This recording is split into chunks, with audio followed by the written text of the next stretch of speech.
My name is Richard Casper.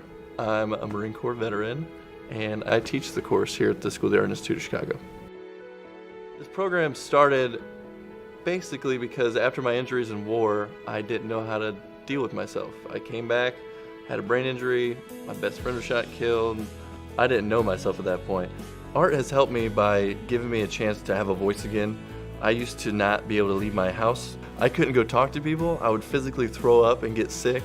If you could be 0%, that's committing suicide, 100% being the best you can be. After the Marine Corps, after being injured, I was at probably like a 9 or a 10.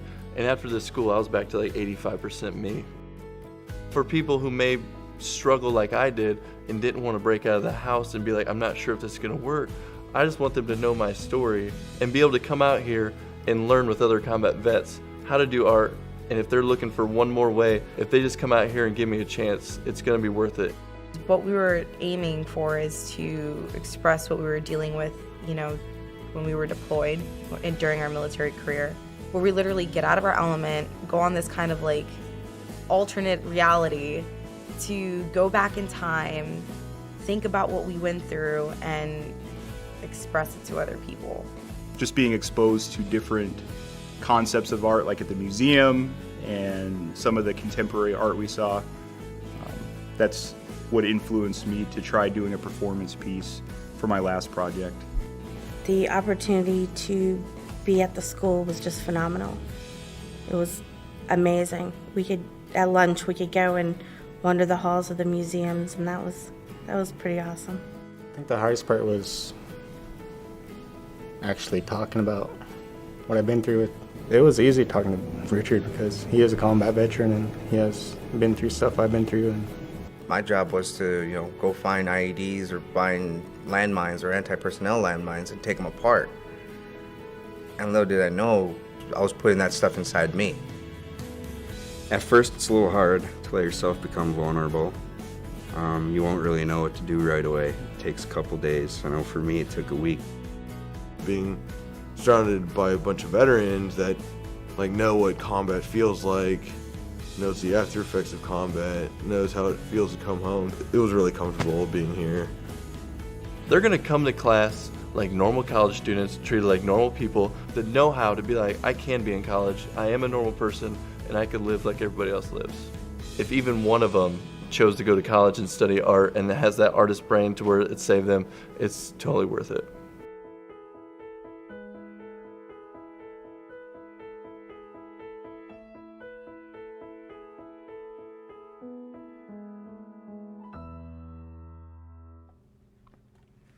Hey y'all, I'm excited for the stream tonight. I'm MrsOEF 5, and tonight we're going to make some wood-burned cork trivets. So I've cut out a few stencils already, and I'll show you what I've done. And then if you guys want to know the program that I use to create those stencils and stuff, let me know, and we'll pull that up towards the end of the stream. But for right now, let's scoot over to the work desk and we'll get started.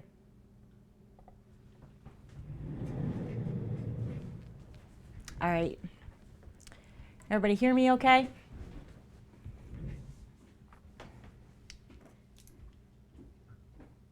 So,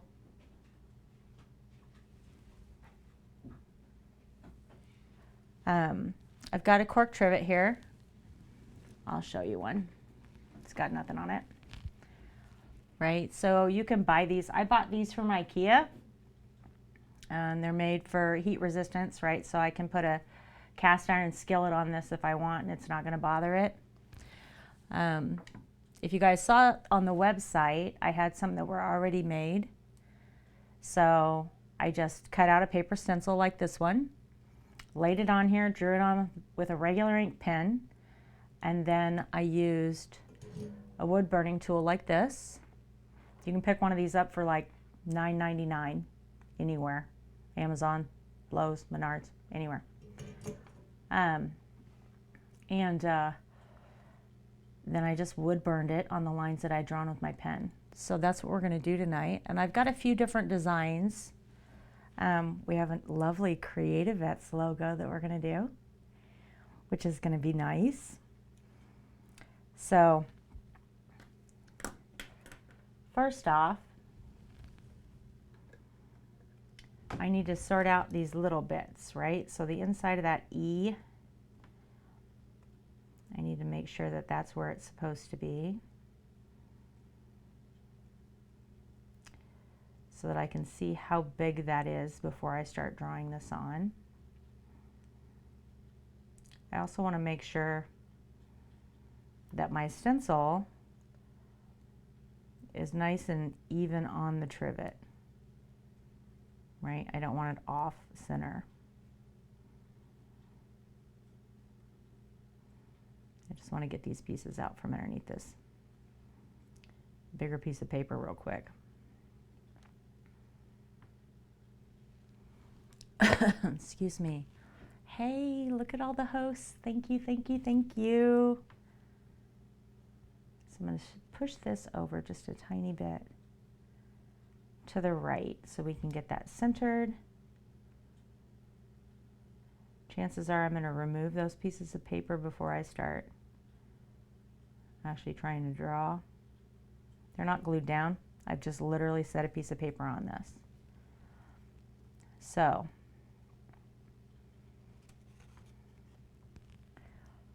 with a stencil, I want to make sure that I'm drawing the pieces I want, right? So all of this is going to, everything that's white here is going to stay cork. And everything where you see cork, that's going to be burned, right? So with some designs,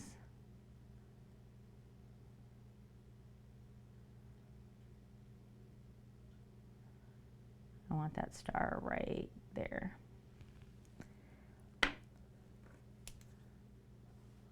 We end up with little tiny floating pieces like this that we need to be careful about. So I'm just going to hold that down.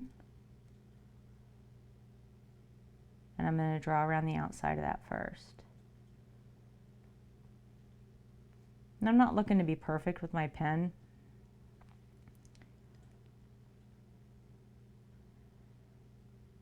Because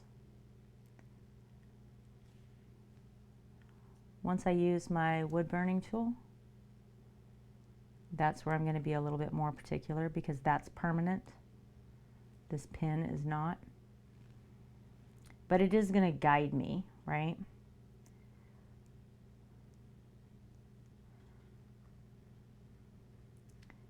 So I want to make sure that my lines are clear enough that I can see them. I also want to make sure that my lines don't go under this paper and I don't end up outside of where I want to be burning.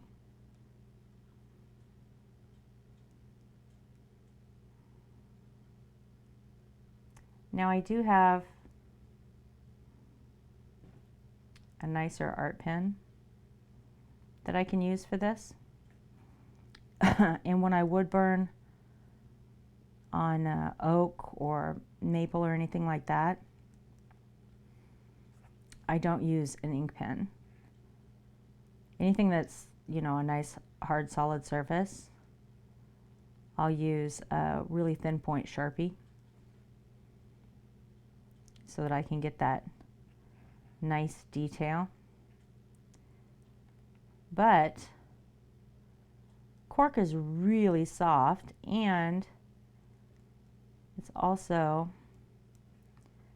an incredibly imperfect surface, right? It's got all of these bumps and everything in it.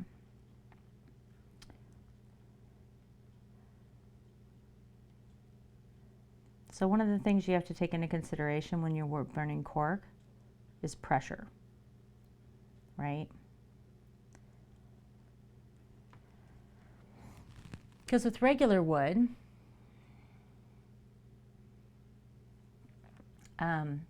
you want to use pretty even pressure. But just like my desk, there's parts where the grain is really, really tight, and then the grain is really loose, right? It's a wider grain and then a tighter grain. This is going to be harder and that's going to be softer. So as you go through with the wood burner, this is going to go really, really smooth, and then all of a sudden it's going to sink if you use the same pressure in your hand, right? Well, with cork, you can't tell, for one, but I'm going to hold that closer to the camera so you can see it. See all those different colors there where this cork has been all ground up and then put back together? So every point where that color changes is a texture change, right? So we're going to use a really light hand all the way through doing this. And we don't need it to be, for this purpose, I don't need this to be wood burned in to the point that it's creating its own texture, meaning I'm not creating dots that are deep into the wood so that you can see that new texture. We're just going on the surface, right? It's just going to be really light. Since pans or plates or what have you are going to be sitting on this, I don't want to create bumps and ridges. I want it to be nice and flat.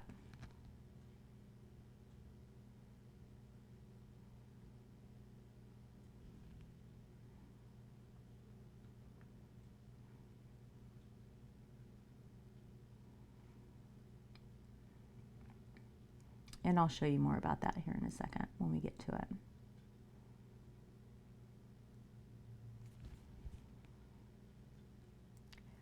We're just going to get this stencil drawn here real quick.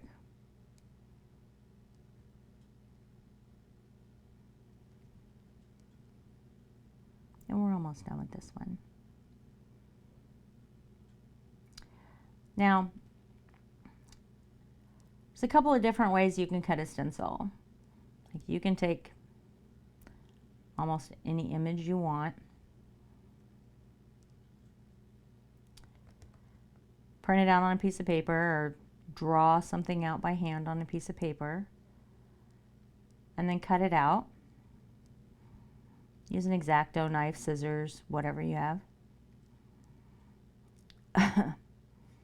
But remember, the rule in cutting it out is that the bits that you cut out are the bits that you're burning, right? So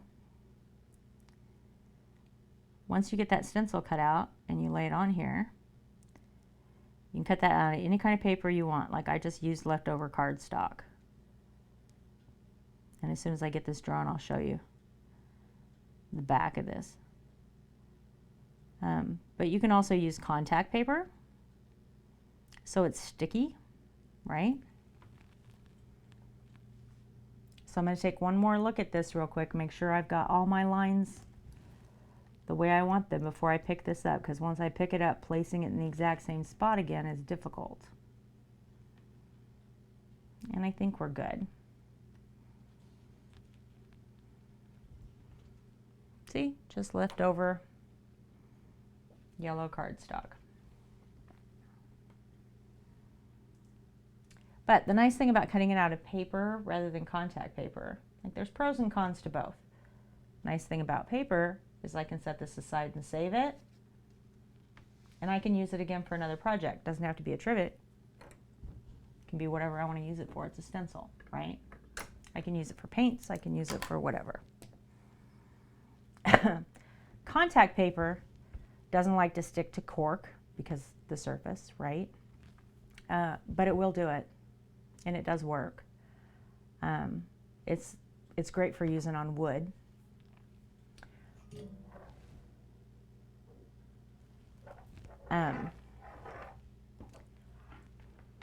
But you can't reuse a stencil. So there's that. So this is a really basic little wood burning tool. Like I said, you can pick this up for $10 American. The tip on it, extremely hot, so I'm not going to touch it, is just a standard point tip. So when I bought this, I got 6 different tips. This one's just a point, so I can just make dots with it, or it draws really nice lines. So that's why we're using that today, and it'll be the only tip that I use. I do have other tips that are wedges, so I can make definition and shadowing, that kind of stuff. But just for the basics today, I thought we'd go through with just this basic little point tip. So it's a tip that comes with any wood burner that you buy that's of this style. And it's the one you'd probably use the most. So I'm going to get started on this part of the logo, okay? So we're going to fill in all of this, but before I fill it in, I'm going to start with this outside line and come around to about here, and then I'm going to fill in around that star to make sure that I have that right, and then I'm going to continue around. So I like to hold this wood burner not at a 45-degree angle, okay? So I don't want to angle my hand. I want to hold it pretty straight up and down because I want that point to make a pretty fine line. I want to have control over how thick my lines are. If I leave it at an angle because this is pointed, then it's going to give me a thick line, and I want to be able to keep that detail. And I can always go in and continue to burn and thicken up those lines. So I want to keep them at first as thin as I can get them. So I'm going to start right here at this point and using just really light pressure, like I'm barely touching the top of this. I'm going to come right along my line.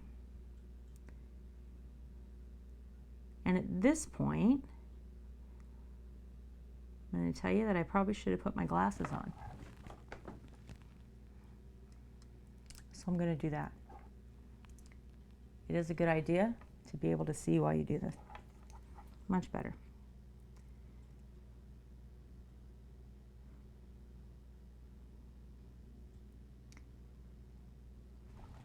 So I'm just barely touching this, right? And it's light enough that I can trace over it a couple of times to make sure that the outside edge of my line is nice and smooth. I'm not going to care so much about that inside edge because we're going to fill this in anyway.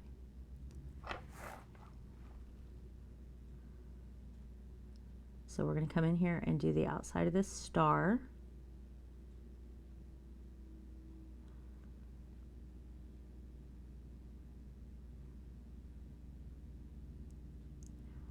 So when I'm doing small detail like this, I like to go way outside, right? I'm actually outside of where my ink is, just a tiny bit.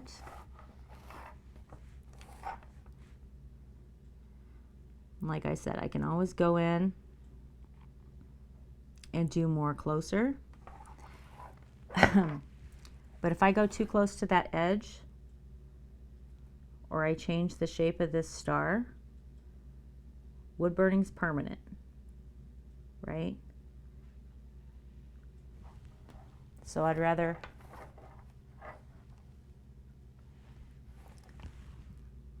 be able to come back in.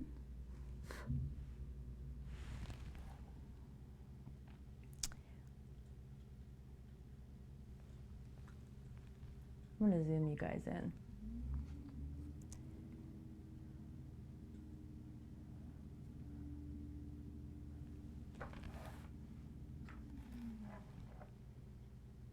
What do you think about that star? So the outside of it doesn't look great, but the inside of it does. And that's what we're worried about right now.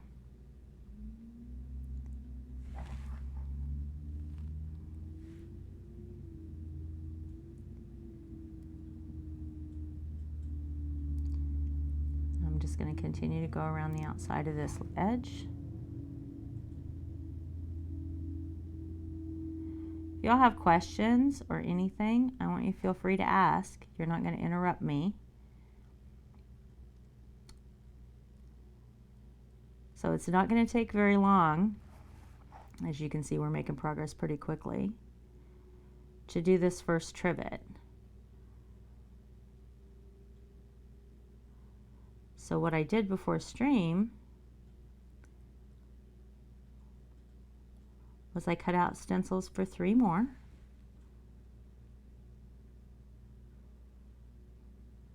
That are kind of fun, right?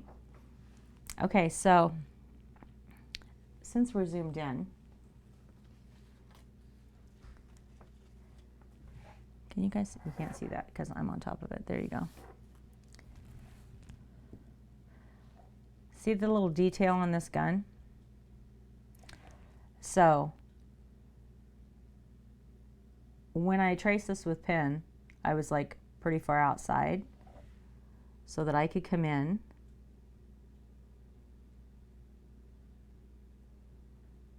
and get some of this detail, right?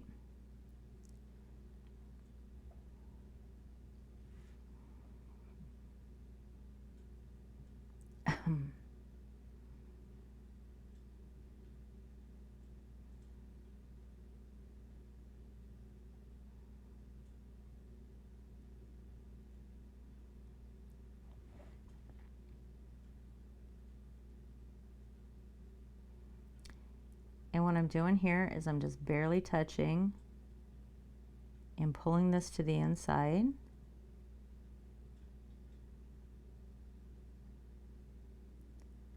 So that we can get the details on this barrel.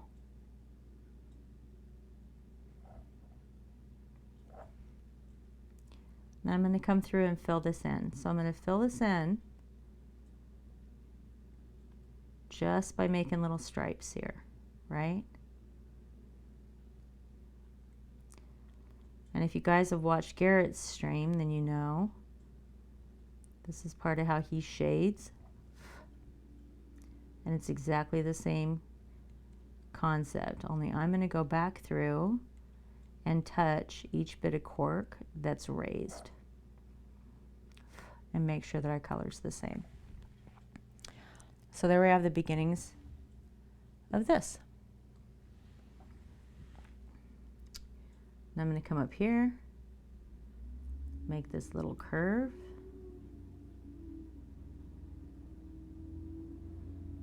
And now we're going to meet our second soldier.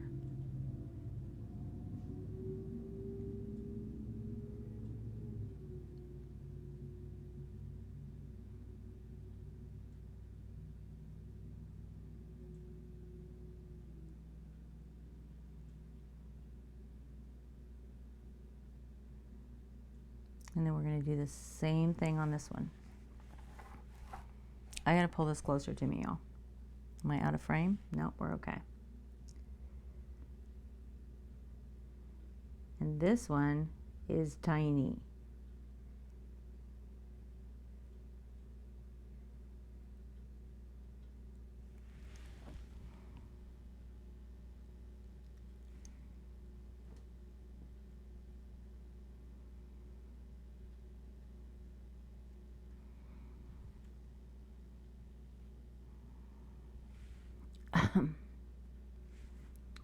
So I'm going to go ahead and fill this in.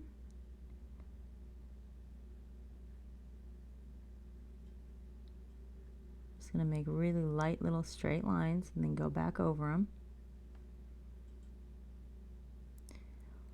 Want to make sure I don't change any of my lines there, right? We're just filling it in.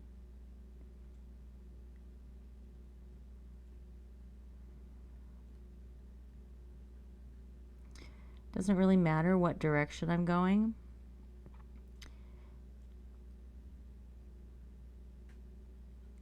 I like to move out from my lines just so that I make sure that I don't accidentally go inside my design. So once I get that filled in, I'm going to take a look and see if these lines look about the same as those lines, and do I need to change anything? And so far I think we're doing pretty good.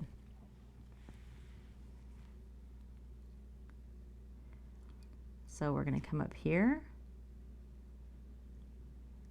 get the edges of his pack,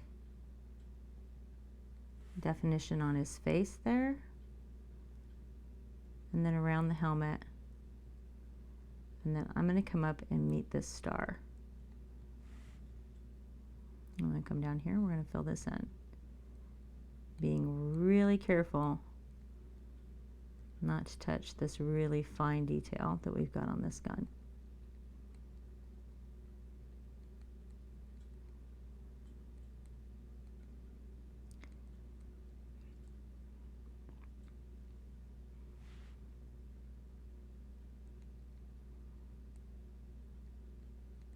And then we're just going to keep filling this in.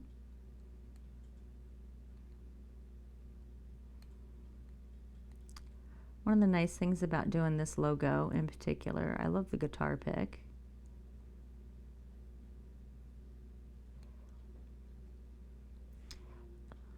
But it's a great shape to start with, right? So as you start burning, you're doing this nice even edge. You kind of get into your rhythm and kind of get the feel of how heavy-handed you need to be on the cork. And then you get into the details. So it's a nice design because it gives you a moment to kind of get the feel of what you're working with. One of the things I really enjoy about wood burning is that you're actually working with, in this instance, cork, okay? So I'm working with the cork. I'm not working against it. Meaning I'm only going to put as much pressure as it needs to burn the surface of this. If I'm working with hardwoods, I can go a little bit deeper. I can shadow. I can make some more definition if I want to. And it's really, really cool because the material tells you what it needs. It's like having a conversation. One of the things that I like about the arts is that it isn't all up to me. Sometimes the materials tell you where to go next. And it's really, really nice to give your brain a moment to process that way and kind of get out of yourself and your own head so that you're working within something else's limits and not just your own. And one of the ways that I think it helps me, you know, if I've had a hard day or I've had a great day, is to be able to, I'm gonna have to move it this way, to be able to process with something else, something tangible, right? But something that's not just me. Mrs. And it's wonderful. You have a question from Facebook, so I don't know if my chat response went to him or not. I have a question from Facebook. Yes. I'm so sorry. It's okay. I have my glasses on. I can only see so far. Thank you for letting me know, Outlaw. Am I using cork board? This is actually, they're cork trivets. So see how thick that is? I bought these on a set of 3 from IKEA. I want to say they were, I don't know, $5 or $6. They're fairly inexpensive. And actually, I don't know where else you can buy them. It's the only place that I've seen them, but I'm sure you can buy them someplace else. You can use cork board. So let me grab a piece and I'll show you the difference real quick. I'm glad you brought this up, actually, because I had thought about talking about it, and then it just slipped my mind completely. So if you want to pick up cork board from anywhere, right? I got to zoom out, y'all, so you can see what I'm doing. So if you want to pick up like a square cork board that you would just, you know, put on a wall, or cork board that comes in a frame even, and wood burn with that, it's going to work exactly the same way. So the difference between the two of these is that this cork board is much looser, right? So you've got like some texture issues. And again, you have to use a really light hand. If you're using this to put underneath a pan, it's not going to hold the heat as well as this is because it's been designed for it. So this will absorb 3 times the heat that this will. Does that make sense?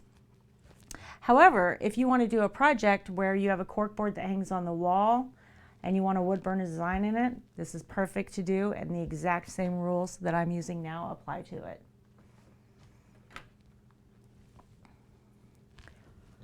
So, yeah, cork board works. Wood, you can wood burn cardboard. I wouldn't recommend it. I tried it once. It reeks. It's really, really stinky, guys. Like, it was a bad idea. But you can do it. I'm going to zoom back in so y'all can see me again. Yeah, of course, man. Ask as many questions as you want. I mean, obviously, I need to look over there at my monitors every now and then so I can answer them. But yeah, I appreciate the questions, definitely.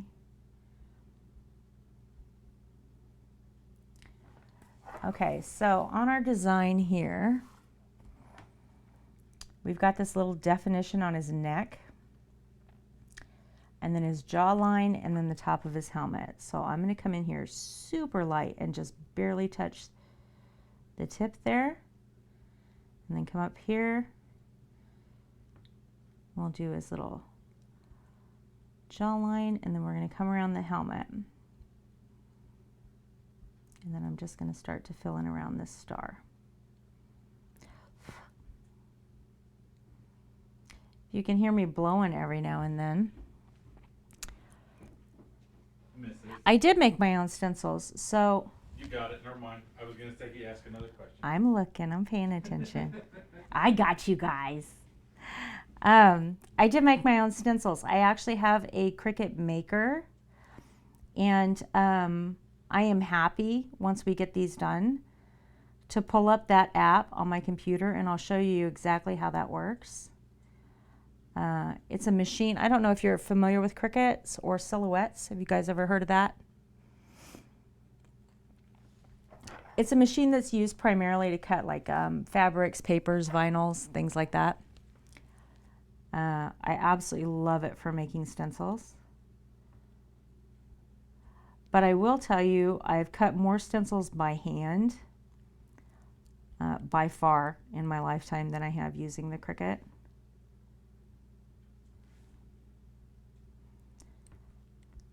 And when I do that, I use an X-Acto knife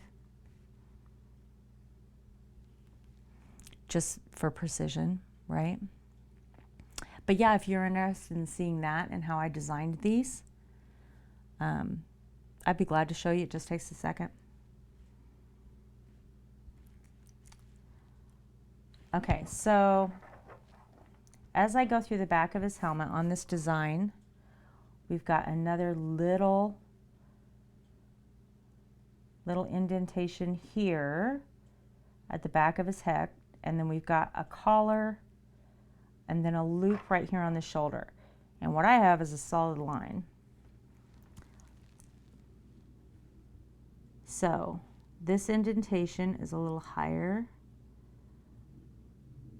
than the neck, so I'm going to start with that indentation and go back up. And then I'm going to come back down here.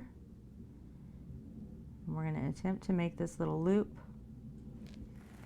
maybe too fine a point for this.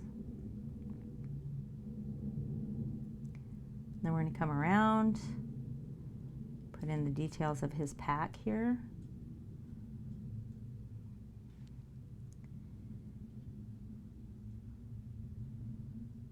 We've got this little line.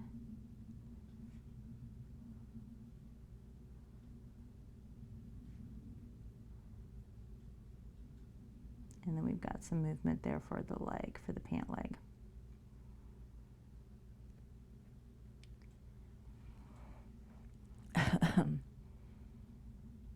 I did just get the Cricut for Christmas. I'll tell you what, I've made it worth my money because we've definitely got our use out of it. I use it constantly. Love it. You don't have to have one to do something like this though. At all.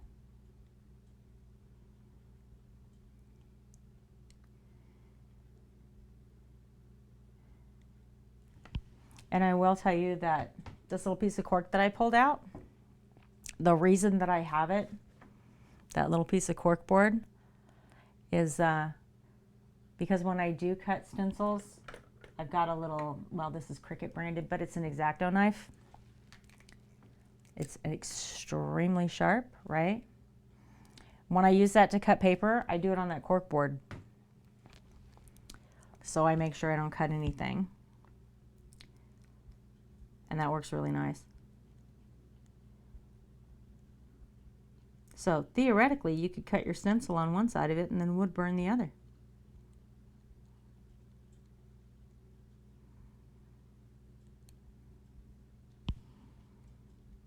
So we're going to fill in the rest of this.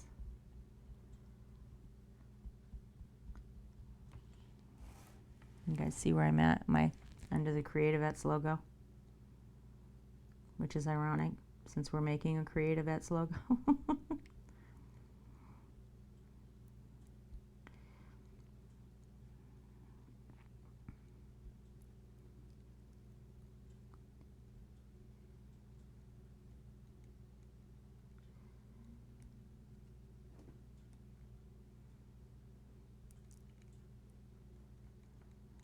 So what do you guys think so far? Can you see it? Starting to shape up.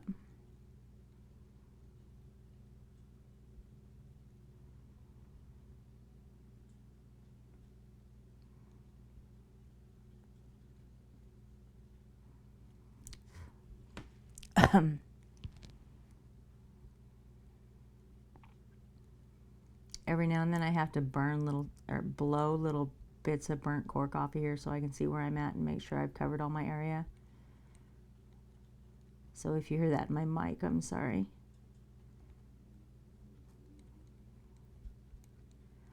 Okay, so this particular trivet has a flaw right here. So this is a nice flat spot, and then right here, it's super rough. So I'm going to go in and make sure I get into all those little crevices.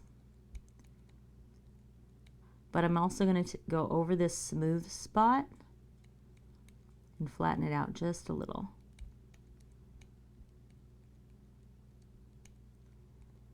Just going to make sure that I haven't missed anything and that our color is fairly uniform, right?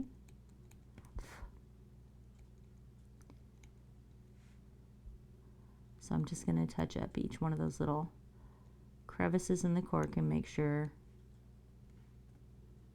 that we've got good coverage here and that I haven't missed anything. Some of the little harder bits you have to just go a tiny bit longer. The softer bits you have to go less. So it's good to stop, look at your work at some point, and then touch up. I also, because I outlined this and then came back through and filled in, want to take a peek and make sure that I don't have a definite line and then my fill, right? I want this all to be very smooth and uniform. So sometimes I'll make this line and then I'll go back in and fill, and I'll end up with a second line, a tracing line almost. We want to make sure that there's no difference in definition there.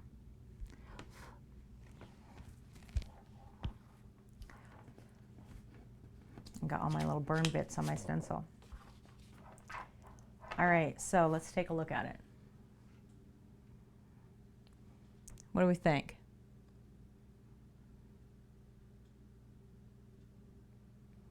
Looks like the same, guys.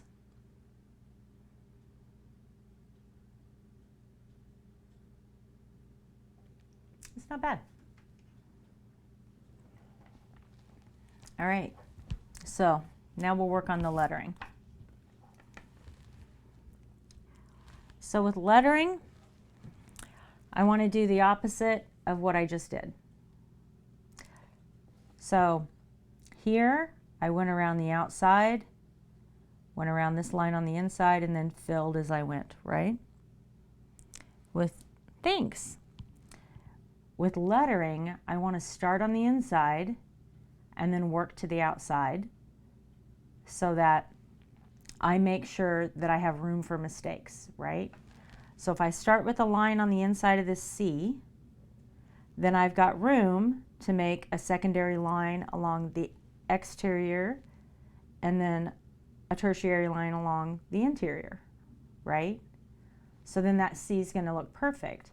If on my first stroke through, I go a little high, well then that high part becomes part of my outside line. And I give myself room to correct, right? And again, with wood burning, once you burn it, you can't erase it. So you want to give yourself as many techniques as you can to correct errors as you go, right? So I'm not going to start at the very edge of this C when I start. I'm going to start a little bit to the inside, right? My own head is constantly in the way. So I'm not going to start right here at this line at the beginning of the C. I'm going to start in here. And then I'm going to go all the way around as a center to here. Because this is considered an outside line. So I want to start before that, right? And I'm just going to take real slow little strokes, making sure that I stay inside of my pin marks.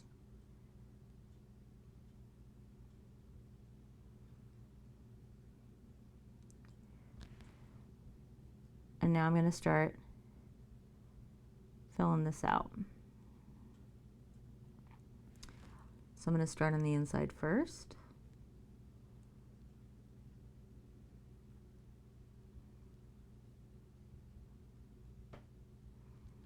And I'm going back over where I've already burned it, but just barely touching that outside edge.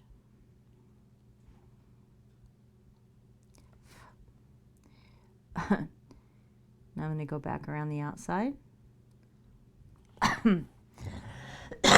Excuse me. I'm so sorry. And I'm going to make sure that my lines for the C are nice and round.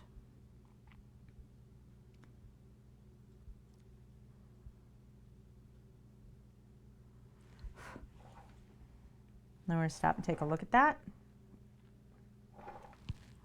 I think this corner right here needs a tiny bit more.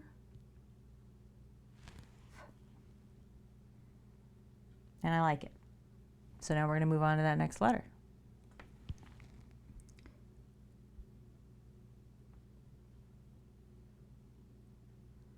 We're going to do the same thing, moving right along the inside of these lines.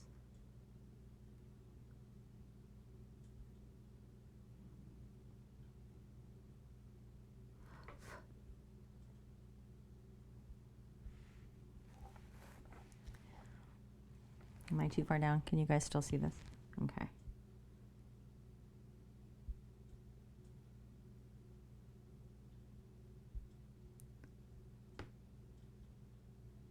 Now you'll find some letters, you don't have room to do that. It's just going to be one line, right?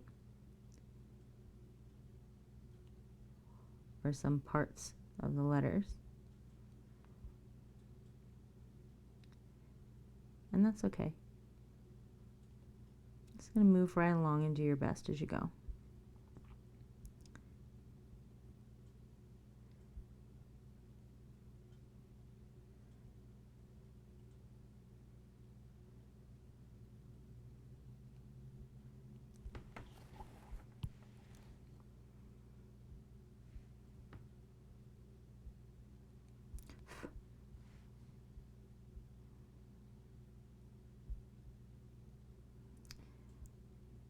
Now, with this particular tip, I can put it at an angle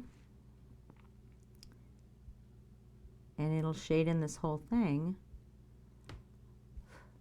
But then I don't give myself any room for error, right? I've got to be perfect on that first pass. And you can get there. So this eye needs a star, and I'm pretty sure that star is too small for me to pull that off. So we may have to dot it.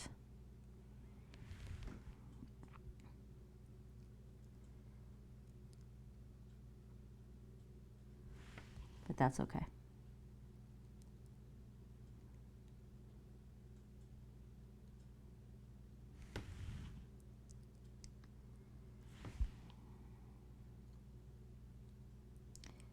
You know, something else I like about working like this is that even with the stencil, even with the logo, and this is one of the reasons why I wanted to start with the CreatiVets logo today, right? Instead of just something that I designed. Giving yourself the grace to make that change and decide that star's not going to work, I'm going to dot that eye instead, is a really nice thing. It feels really good to give yourself permission, even with a known logo, to make a small change because it works better with the medium that you're working in.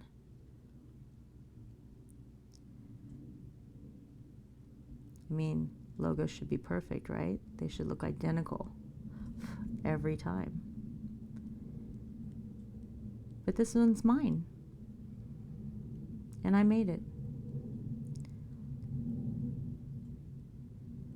So that perfect imperfection, that's mine, and it's okay. If I get so caught up in making this identical to the original artist's ideal, I lose my own.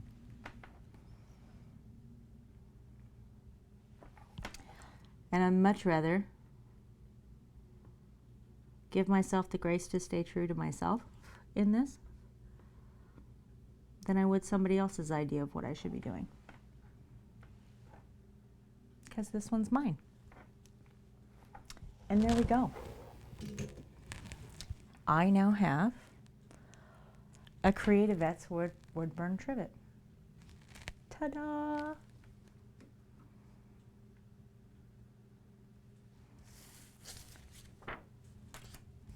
What do you think? Hey! Appreciate the sparks. How you doing, Skellington? Good to see you, man.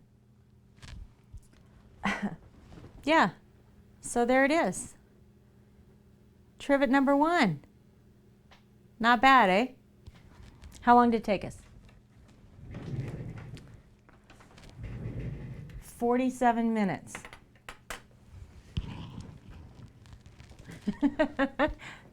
Thank you. Thank you.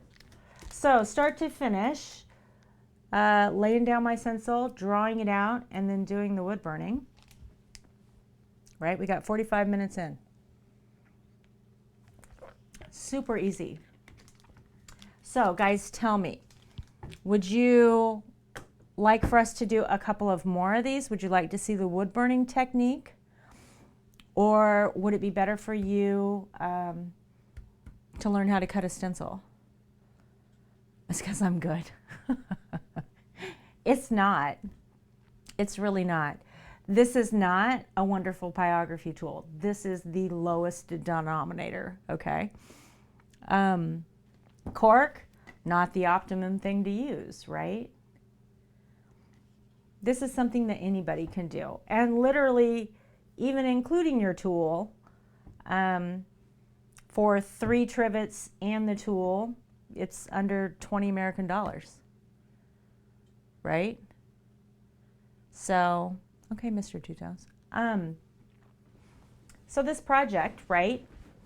You make trivets for yourself. Put whatever you want on them. These don't have to be used, you know, for pots and pans or hot plates or whatever. You can put these on the wall. You can buy round frames that fit them. You can do all kinds of stuff with them. You want to see the ones that are already done, the ones from the photo? Sure. This one says, I like big pies and I cannot lie. I thought it was funny. This one says, always eat the pie.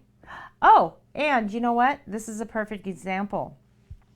I do not like this font. I think this reads like it says love and not pie. So I got this finished and I was like, this stinks. I don't like it. Here's one of the reasons. My dot is not defined enough. So if I go in here and define that out, it now looks like pie. Why are you laughing at me? Are you laughing at me because I like big pies? Are you laughing at that? I'll have you know these are the trivets that I use in my home. I like things that make me happy. This one says, I'm just here for the pie. Anybody seeing a theme here? I like pie.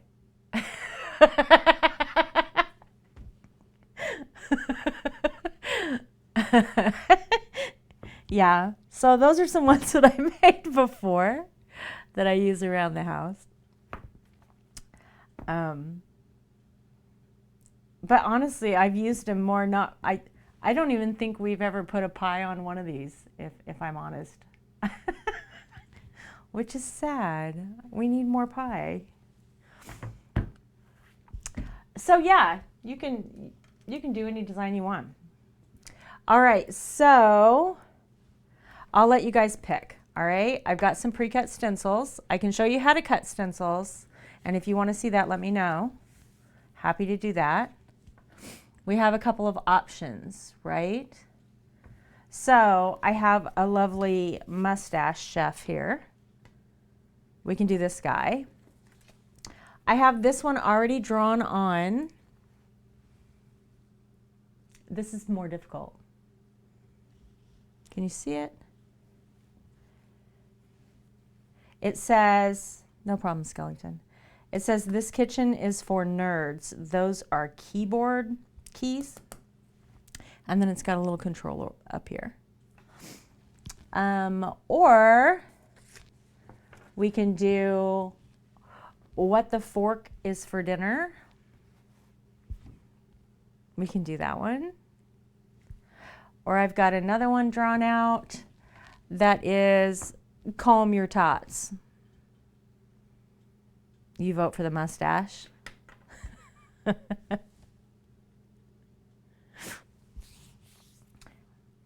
All right, so what do you anybody else have requests? We're going to do the chef with the stash. We can do that one.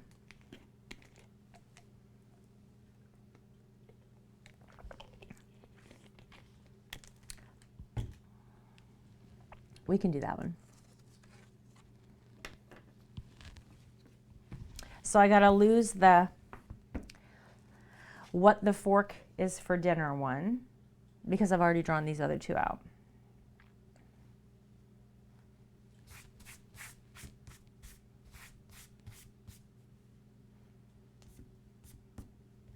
All right.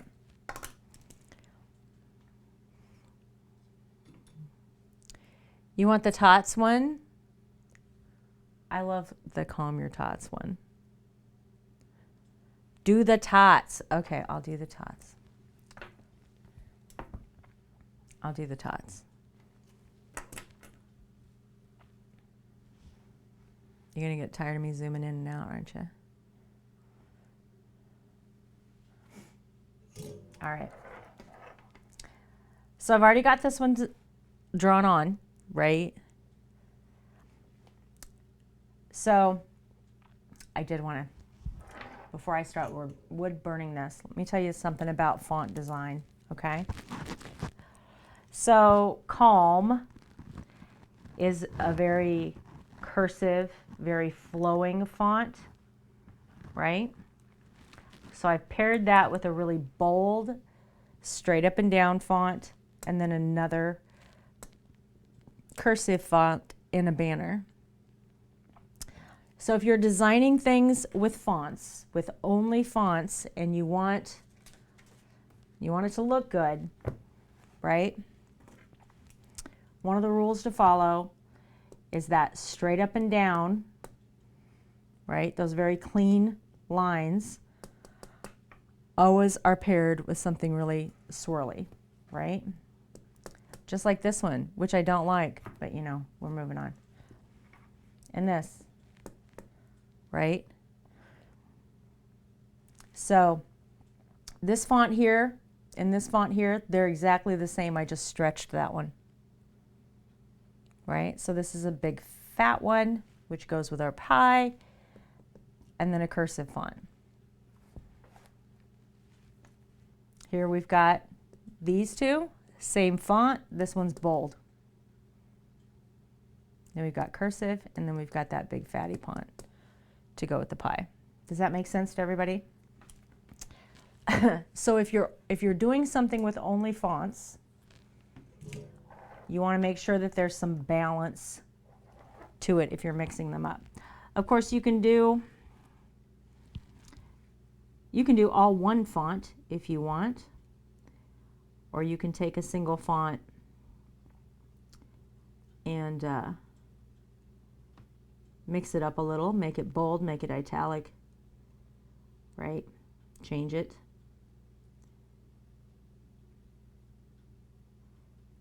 But if you want interest in something that is only fonts,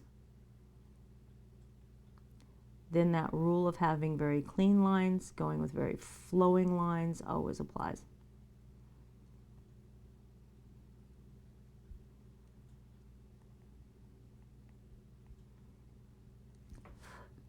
Same thing if you're working with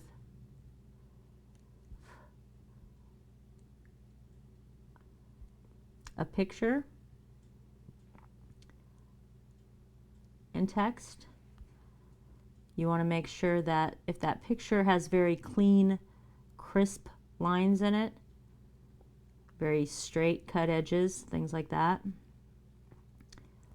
you want to make sure that your text is more flowing, right? You always want to bring that balance in. And I'm doing the exact same thing with this one that I did with the last one. So coming around the interior, off of my lines, and then I'm coming back and reaching out to the lines. So with text, I always want to start from the inside and go out.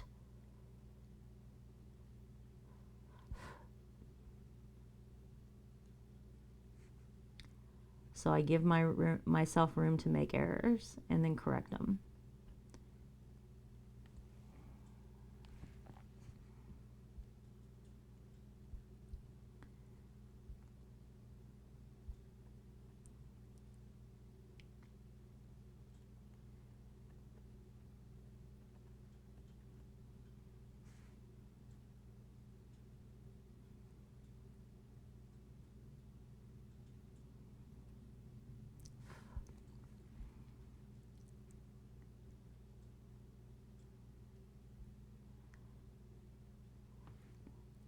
Also, you'll notice that with this L, it crosses over itself. So I'm going to follow that line because I want to make sure that line's correct, right? And then I'm going to come back down here and I'm going to do the same thing. I'm going to make sure that I follow this line to both sides of where it crosses over, right? So that when I fill this in, it looks like this was drawn you know, with a pen once, and it has thicker and thinner parts to the writing, like calligraphy.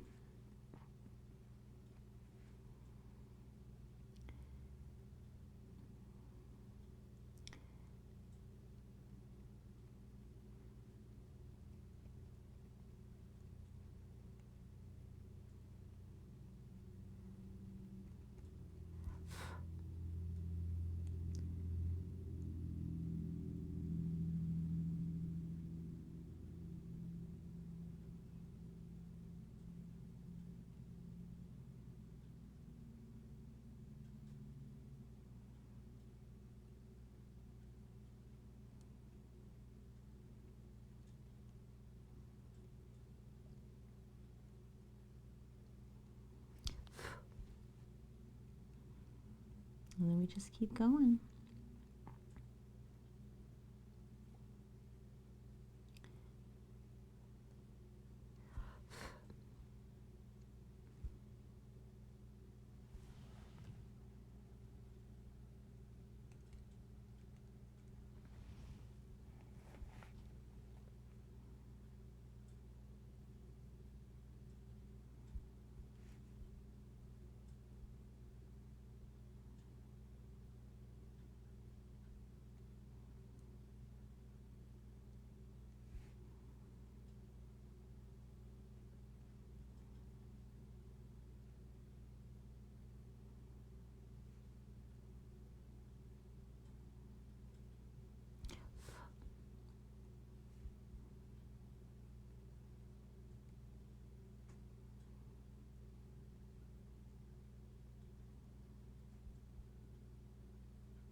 But the whole time I'm doing this with cork,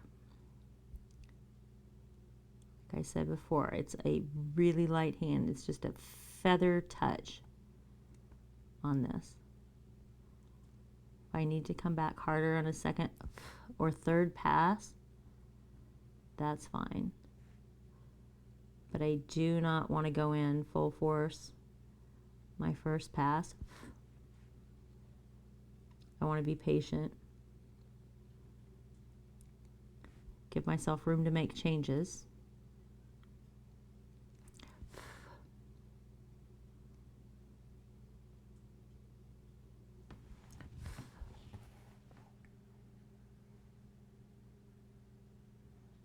That's not bad, right?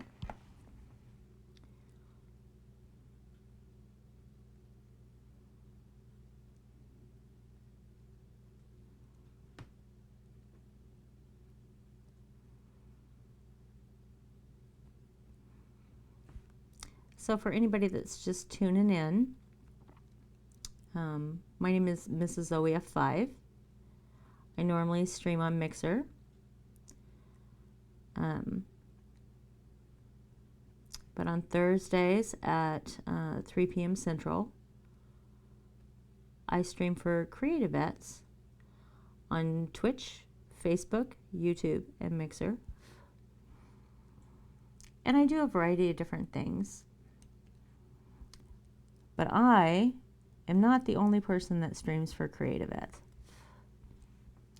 So if you go to creativets.org/live, you will see their schedule. When I very first started the stream, I had it up behind me.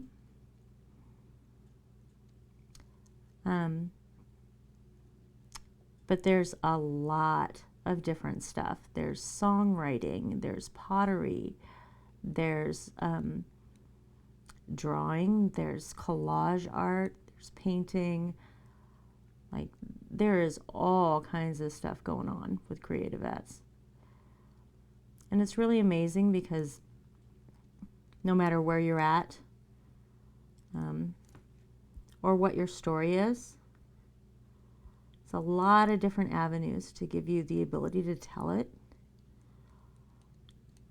A lot of different ways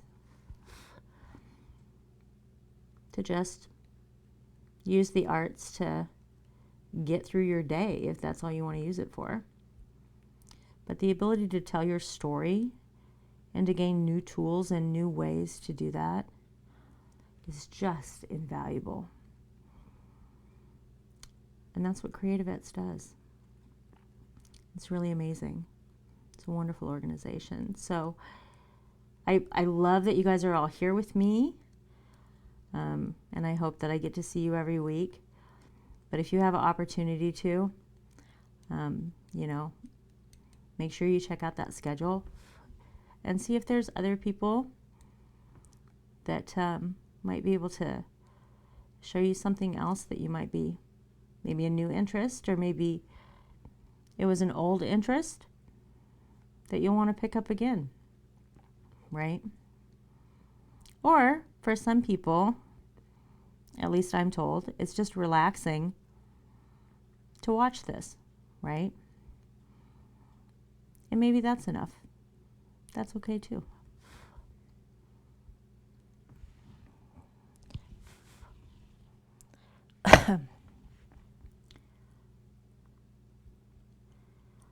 I was super excited when I got the opportunity to do this for CreatiVets.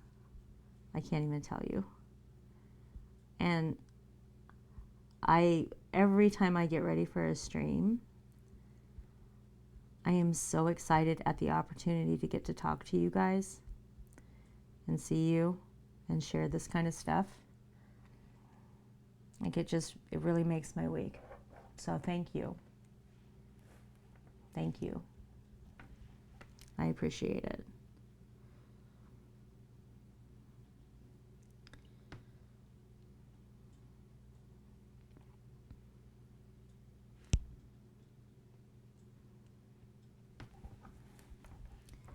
So this little banner line I've drawn on really thin.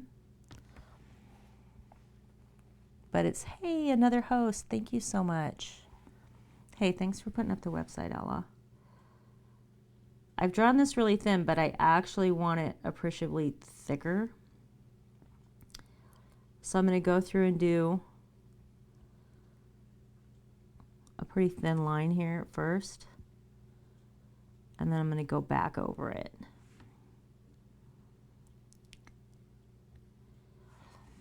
And actually, as I think about it, I may want to do one part of it thicker than the other and kind of give it a little bit of a shadow effect.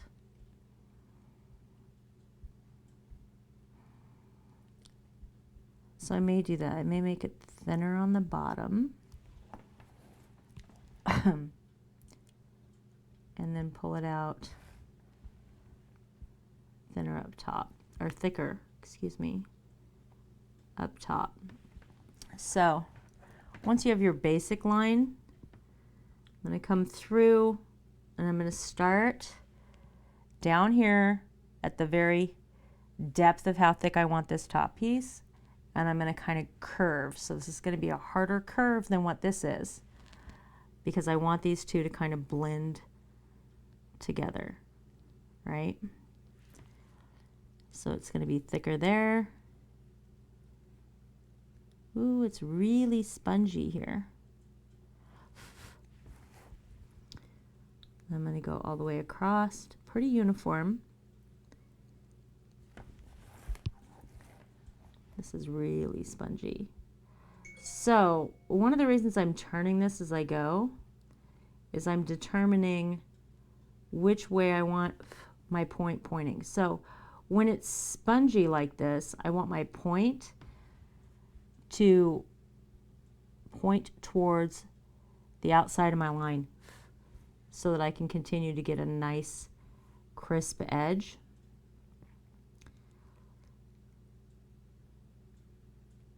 So you guys keep seeing me change direction on which way I'm going. That's what I'm doing. I'm keeping that point facing out so that my lines stay nice and crisp on both sides. And they appear much straighter that way because this cork is such a weird texture that it's hard to do. So this one is going to go I'm going to curve this side of this, going up because this banner faces up here. And then I'm going to bring this side down a little thicker here. Just like that. See how we got that definition? Add something to it, right? I like it. All right.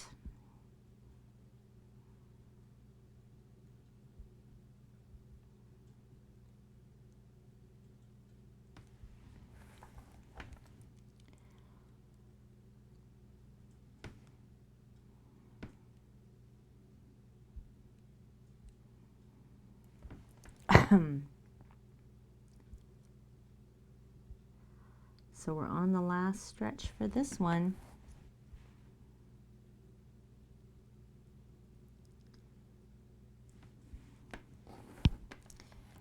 And these lines for tots are really thin.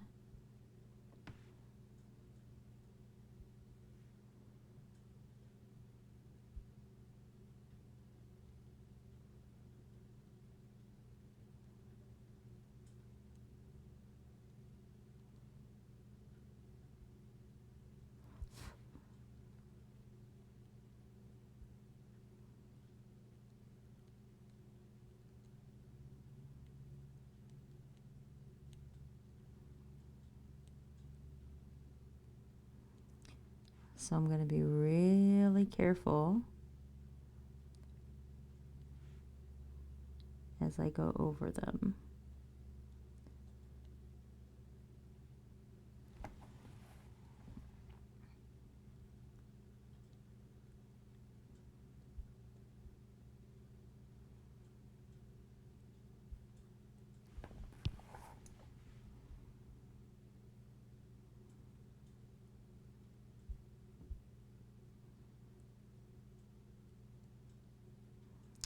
It was really intimidating before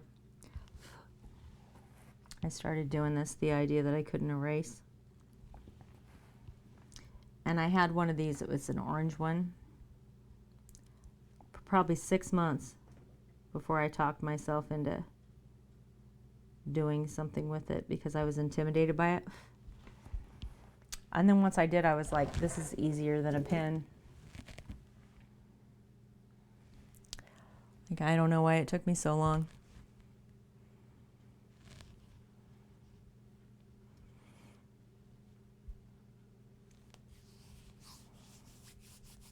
All right, there's another one done. And if I run my hand over it,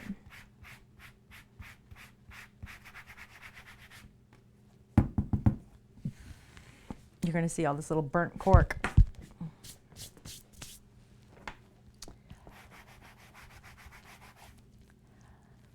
So when I do that, if I come up with any spots that are this color, right, I know I've missed something and I can go back over and rework it. But there it is, Skellington. Calm your tots. Calm your tots. So there's 2 of them. How are we doing on time? I'm gonna have a clock over here.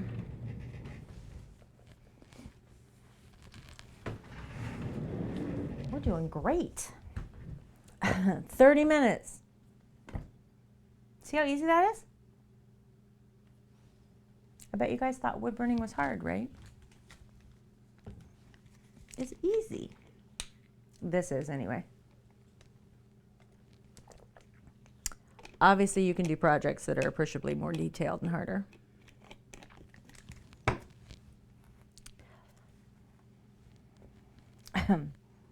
But it's a great jumping off point. Are we doing our mustache chef next? Is that what we're going to do next?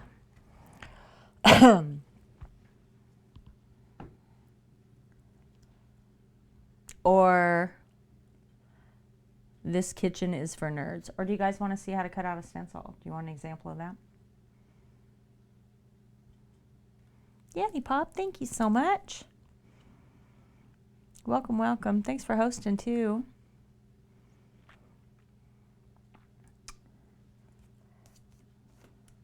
So, which one would we like to do? We want to do the mustache or This Kitchen is for Nerds?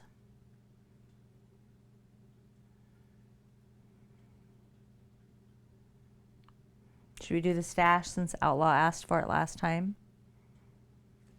We can do that.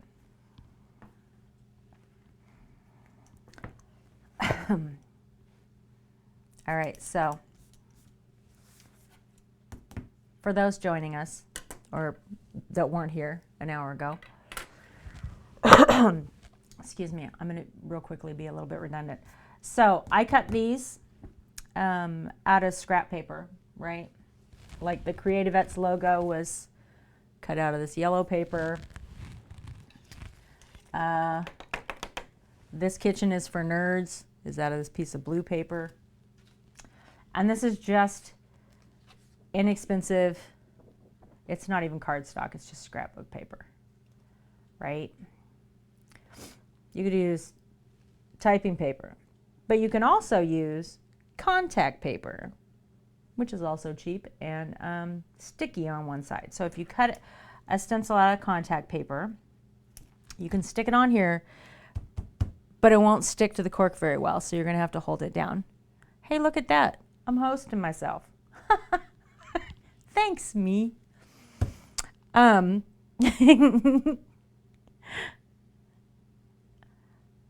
Okay. I'll show it in just a minute. So, once you draw out your design or you grab a photo and go to cut it out, right? I usually use an X-Acto knife. You can use scissors, you can use whatever you want. But you want to make sure that you're cutting out and getting rid of the part of the design that you want to burn, right? So on this particular design, I cut this in a circle just so I can see that it's centered right on the trivet, but I cut out the hat, the eyes, and the stash, and I left this line of definition here, right? Because I don't want this to all be one big wood-burned chef hat. I want there to be definition there so you can see it. Make sense? But I cut these out on a Cricut Maker, right? So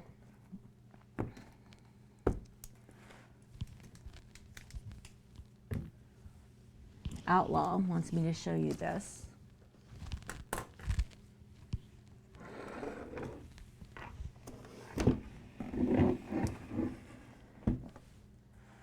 Which he thinks is simple, but it's not. Hey, thanks for the donation. That's awesome. So this is what a Cricut looks like. So I would take a piece of paper, and you'll see some of the little blue pieces that are on here. Load it into this, turn on the machine, and then I have a design, and I have an app on my computer that lets me design whatever I want to cut out. This is a knife, and this holds a pin if I want to draw on it, right? And it'll cut all of that out, pop it out, and then I end up with stencils that look like these. So very precise, but obviously I know not everybody has one of those. So like I said, cut a stencil out of paper, out of contact paper, out of whatever you have, and pop it on here and use a regular ink pen, draw it on, and you're good to go, right? So we'll get this nice and centered.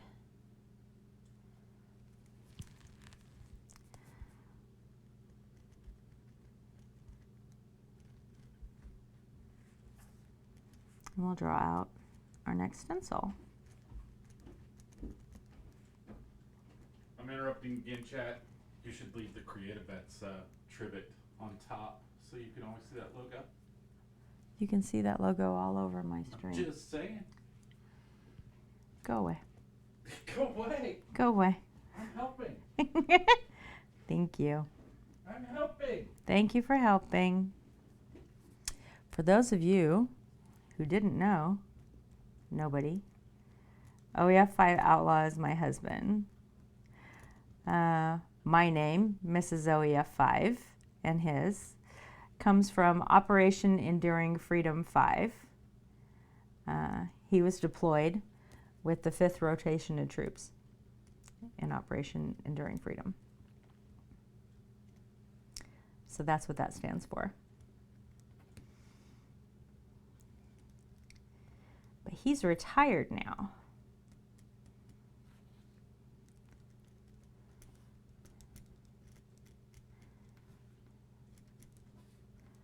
At least from the Army. Not all the way.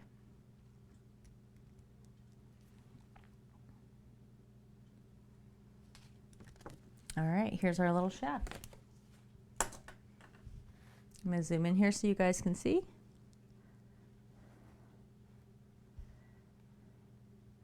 Yeah, it's funny because if I'm on Mixer or I'm streaming or whatever, people will ask how to say my name because it's Mrs. OEF 5. So it's kind of like a spot a veteran game, right? Because the vets will come in and they'll be like, oh, OEF 5, nice, right? And everybody else is like, is that oof? Oof? Is it just letters? How do you say it? And of course, everybody just calls me Mrs. anyway.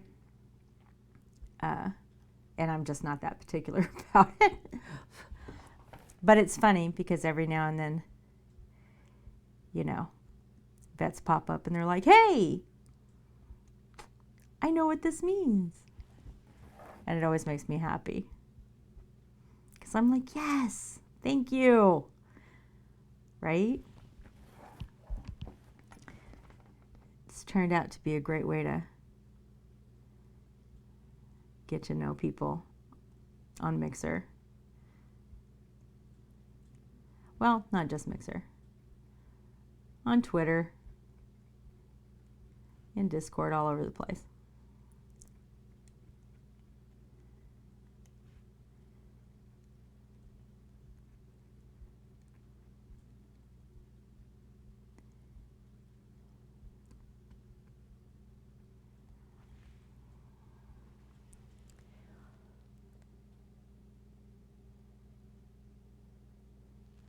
Yeah.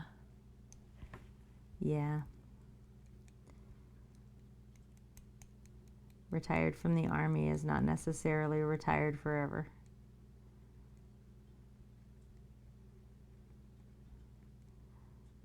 But, you know, one step at a time, right? We'll get there. We'll get there eventually.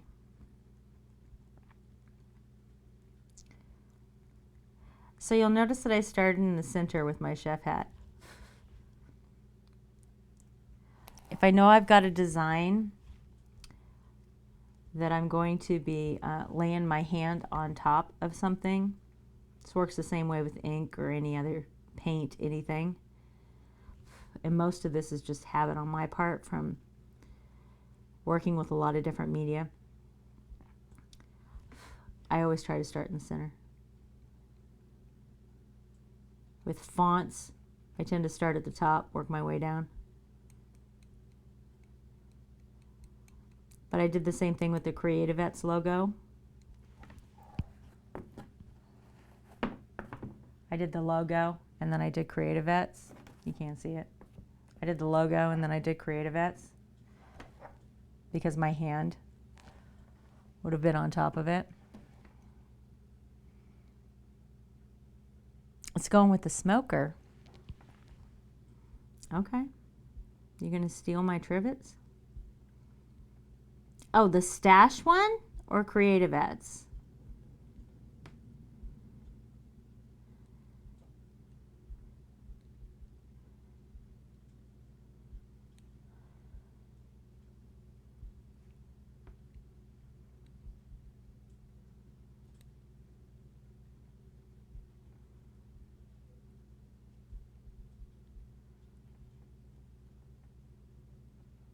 I didn't know you wanted a trivet for the smoker. I would gladly have made you one. I've had the stencil cut out for 3 months.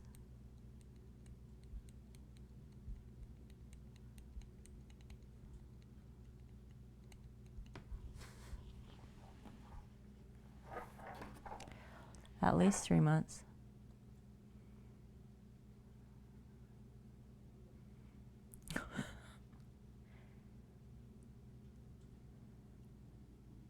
Oh yeah, I can send this to Richard.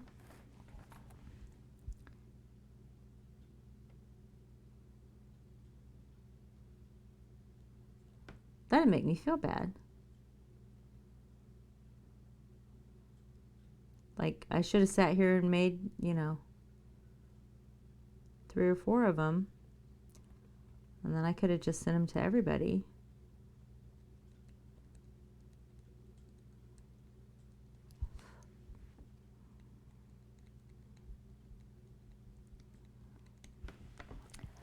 No, I just wanted to use the logo as an example. It's a great example of detail. I hadn't actually planned on doing anything with that trivet other than it just being here. But I can send it off to CreatiVets. It's a good idea.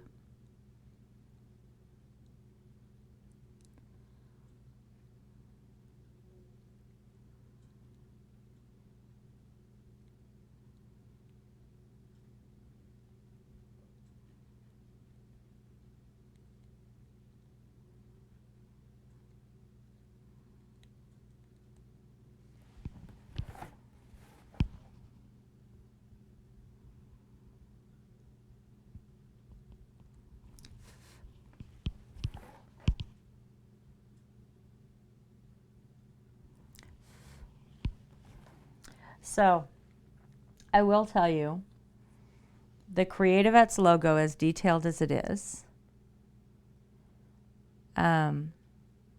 is much easier to do than this simple of a design. So, with the CreatiVets logo, I have room to move a little bit, right? So if I don't hit every single little line, right? Because this is fabric that folds a little bit. If I don't hit it exactly where it was originally intended, you're still going to get the effect. You're still going to get the understanding of it. With a design this simple, your lines have to be very straight, very crisp. Your circles have to be very round, because the second you deviate with a design this simple, it looks wrong. It looks like you've made an error.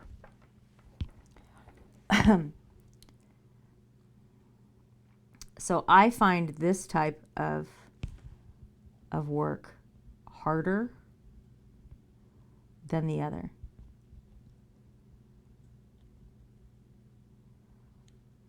Because these really simple designs call for being a little more precise and a little less creative. Unless, of course, you drew this design yourself, you write, you own it, it's all yours.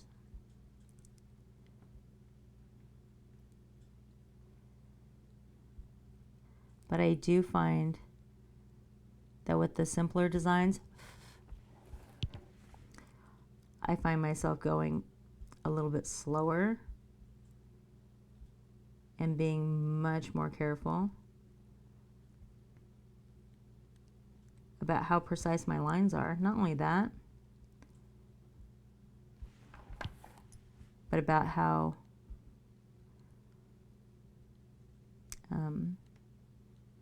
even my hand is. So how much pressure I put on every different stroke into the different types of cork. So this type of design forces me to concentrate more and focus on what I'm doing, which sometimes is exactly what I need, right? Good way to get right out of your head. And I know that it looks really simple, so it's kind of the opposite of what you would think it would be. But yes, I find myself being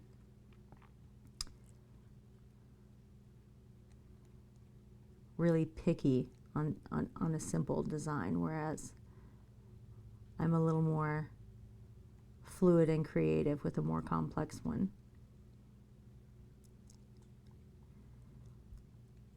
And I guess knowing that going in makes it easier for me to select what I would consider fun in a day, or what would be good for me in a day. Yeah, I don't want to do anything, you know, really complex today. I don't want to think about how I want to change it or how I want to be artistic, or I don't have, you know, enough brain power left for those ideas. So I'm going to do this simple, super precise design and lose myself in the, you know, really, really clean lines. I mean, in that way, doing things like this are, you know, almost therapeutic.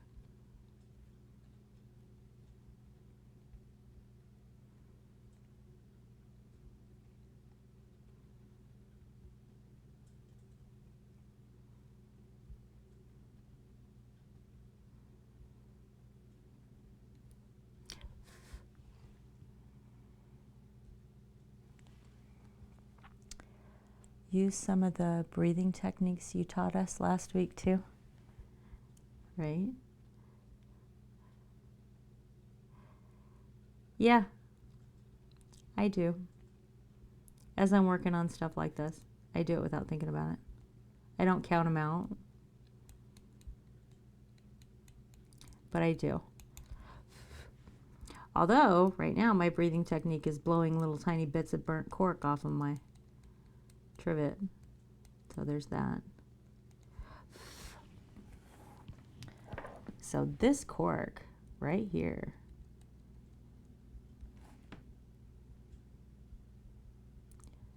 does not want to be a uniform color. So here's what I'm going to do. This is a mustache. I'm going to go down here and make these little hash marks, whatever you want to call it, and pull this down so that if I do have variation in color, it flows with what a mustache should look like, right? It's not going to look like hair. It's a solid color. But it's not going to look choppy like cork.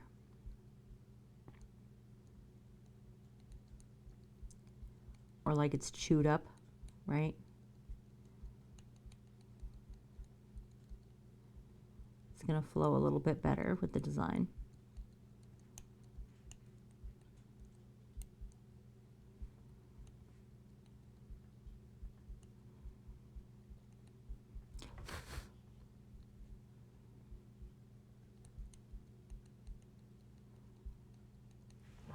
There we go.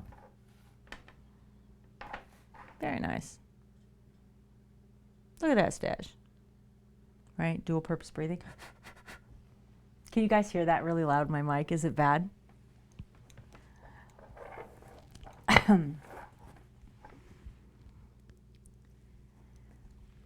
Me blowing on this cork. So just blowing out the mic. I can always move the mic so that doesn't happen if it's a problem.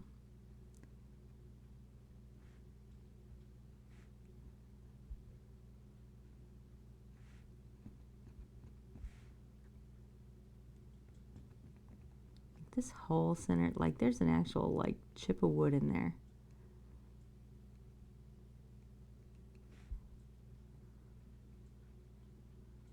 Who processed this trivet?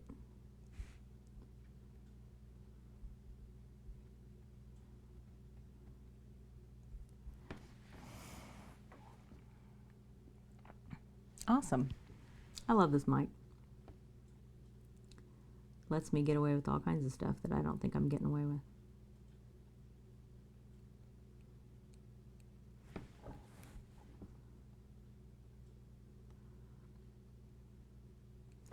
So, next week on CreatiVets, for me, obviously CreatiVets is running all the time, but for me, I'll be here next Thursday. What would you guys like to see?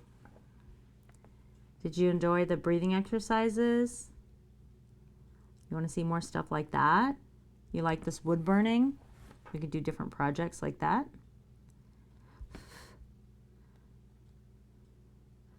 I've got an old cigar box I've been meaning to wood burn. We could do that project. Could do some more beading work if you'd like that.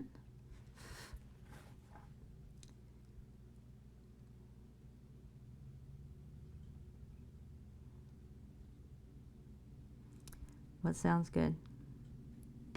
Any ideas?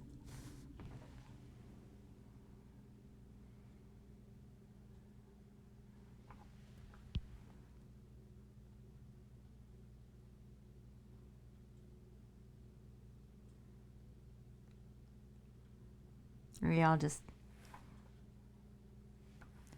happy to see whatever I come up with? Because you don't have to decide for me. I've always got something I can come up with.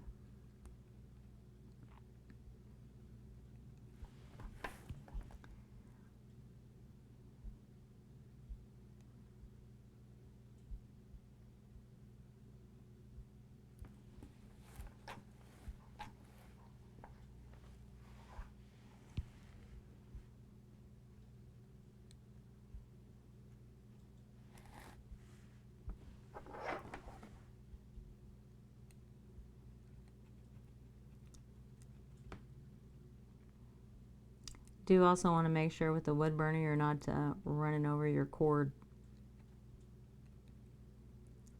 because you know, you want to be careful.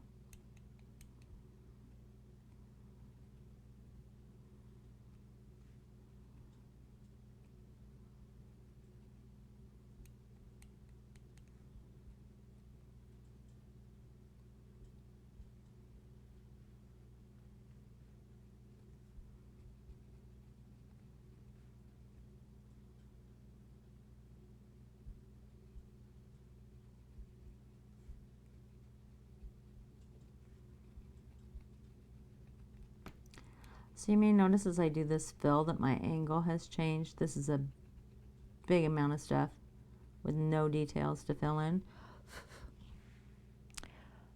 So if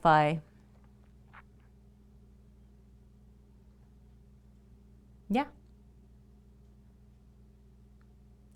Watching you making me want to go out and buy the equipment. What am I going to put on the box?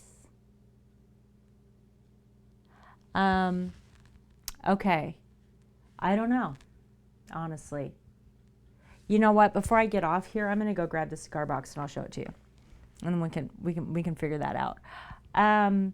Yeah, Yanni Pop, this little guy is, you can buy it for $10. Amazon, anywhere. Any Home Depot, Menards, Lowe's, whatever, anywhere. You can get one of these with $10. This is the standard tip that it comes with. There's absolutely nothing special about it. And I bought the trivets, but you can get like regular cork board, right? This cork board square is 12 by 12, and I bought this at a dollar store. I don't think it was one of those only a dollar stores. I think it was that Family Dollar. I don't know what it's called. The dollar store that costs more than $1. Anyway, these are fairly inexpensive. But you can burn on those too. It is a different type of cork.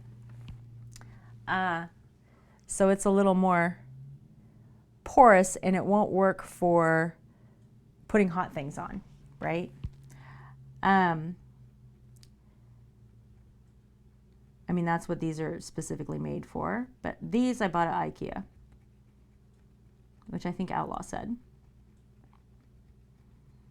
And you can order them online. You don't have to actually go through the maze that is IKEA.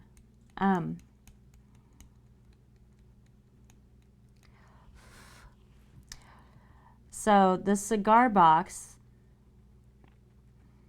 I've had it for quite a while. And I had thought about doing a woodland scene on it. But I'm not really sure. Like, I hadn't really come to a point of decision where I've worked on it, right?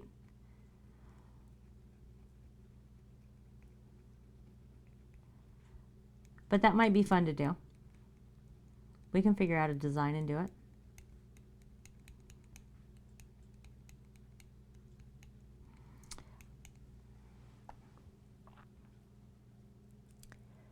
It's at least $1, right? And then whatever above that. I don't know. I've been in the house for a while, all right?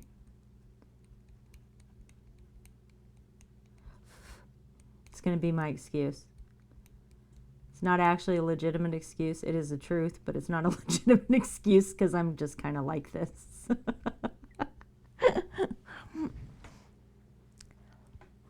You were wrong.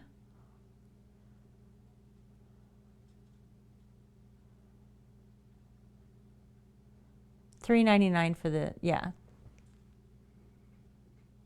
Oh, on IKEA's website, they're $3.99. Yeah, they're pretty cheap. And let me tell you, they work great. Love them. I wouldn't recommend painting them, and I wouldn't recommend putting any kind of clear coat on them because you are going to use them for heat, right? If you're going to put a pan or anything hot on them. I wouldn't use vinyl, stickers, paint, anything like that. But that's one of the reasons why, you know, getting a little wood burner and wood burning them's nice, because it's permanent. It's very permanent. It's burned into the cork. And it's not going to get damaged, right? Your design isn't going to get damaged. It's burned into the cork. So these corks get wet, they're still burned. You know, you got to wash them off with Dawn and water or whatever, and they're still wood burned. But I have found the greatest thing about doing stuff yourself like this is if something goes wrong with it, you just fix it. And then, like, I just dotted the I on my one trivet, right? Didn't like it. Dotted that I, looks better. And now I'm happy with it.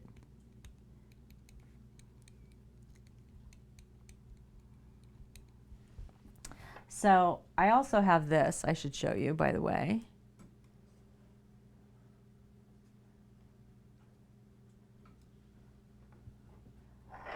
See this little guy? So this is what I've been putting my wood burner in. Right? Yeah, exactly. Social distancing. It's a wrought iron stand with a lit magnifying glass, and then it's got holders over here that I can put all kinds of stuff in, right? Works for a soldering iron, wood burner, jewelry making, whatever. When you buy this, it comes with, yeah, I love that thing. I use it for all kinds of stuff. When you buy this, it comes with a little metal stand that, like, you can set it like this, and there's this little legs that come down that hold it up.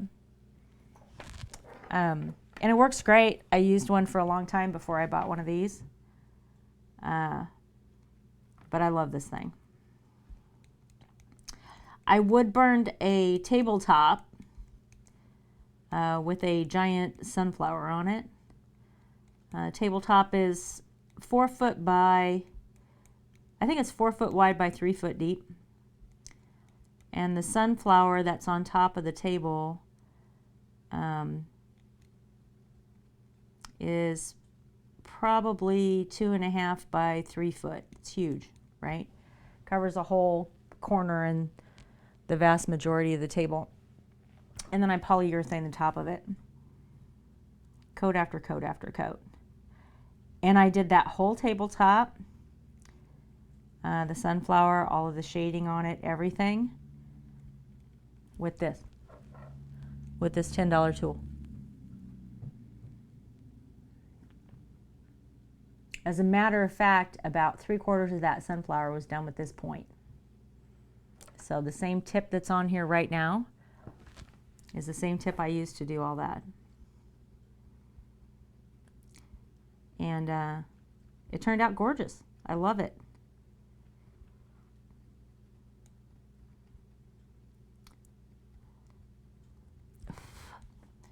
So, you know, I know a lot of times you look at doing a project or starting something new, and for some people, the startup cost of doing something creative is just too much, right? I can't do it. So you can't afford that outlet, and you can't afford that mental break. The nice thing about this is, you know, for $10 for this little burner, you can burn stuff, right? So a couple of other, I wear these little glasses. They're just readers so that I can see up close. You should wear safety glasses if you're doing this, because when you blow on these hot little pieces of cork, you know, there's a chance one could get in your eye. If you're doing anything that has had any paint, plastic, rubber, anything on it, if you are burning anything that's going to smoke or put chemicals in the air, you should wear, you know, some kind of respirator or mask or something that's going to protect you from that. Because you are burning something and it can create smoke.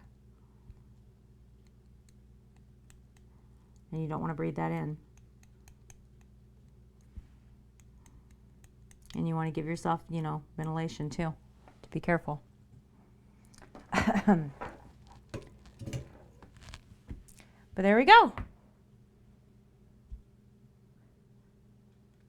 Yep. Yeah. It's one of the things that I have this studio. I mean, not everybody has that, but the tabletop I did in the driveway. I did not do it in the house.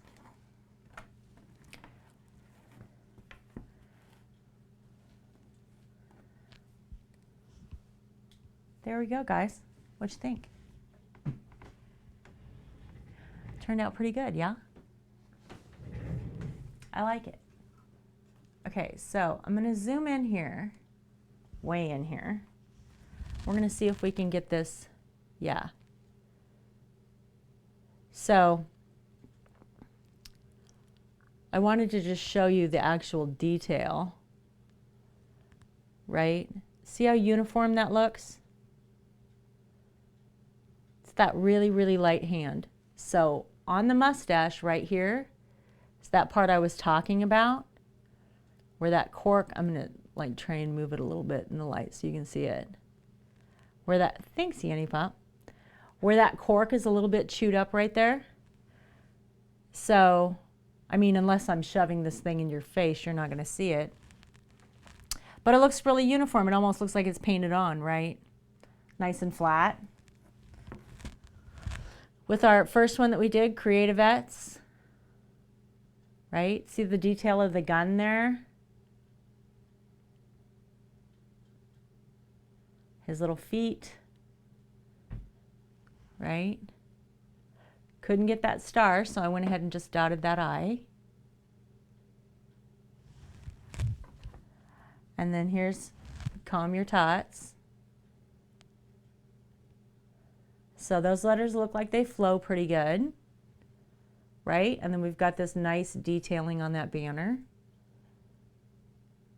And all of it looks pretty clean. Looks pretty good to me.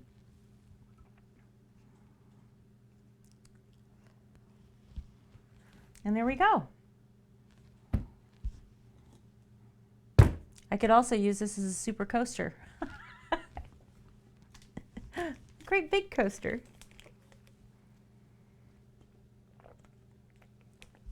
All right.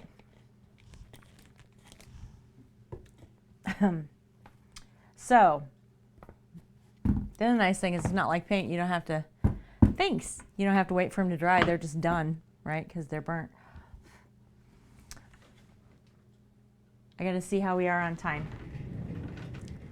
Woo, I've only got 10 minutes. Is anybody up after me? For the beer pitcher? Yes. Oh, look at you. Yes, you could use that as a big coaster for a pitcher. Brilliant. I like it. Or the lemonade pitcher. Or the iced tea pitcher for those non-British people. I don't think there's anyone up after me. Do you guys want to do one more before we go? This one's going to be hard. This is a challenge.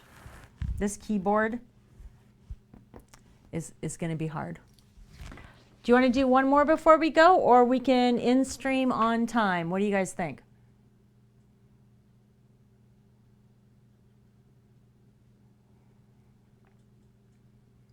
Should we be on time and consider it? Or should we do one more?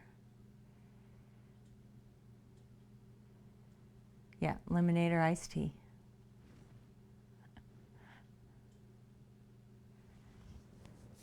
Do the nerd one? One more? Okay. All right. So we'll see. It's going to test my skills right here, this keyboard.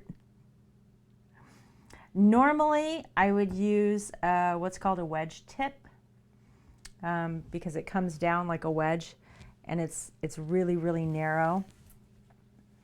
I've just got burnt cork everywhere. It's really, really fine, so I can lay that line right on there and get really fine lines. I have no idea.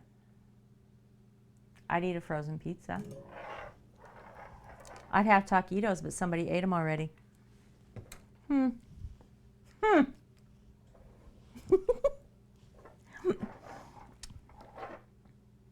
So we'll see how I do. We're gonna do the keyboard bit last, but we'll see if we can. We'll see if we can get this done. Let me zoom back in for y'all so you can see what I'm doing.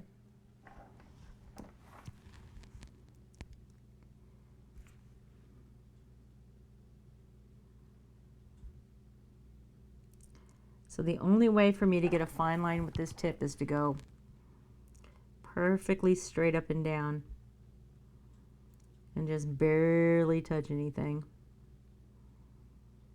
and hope for the best.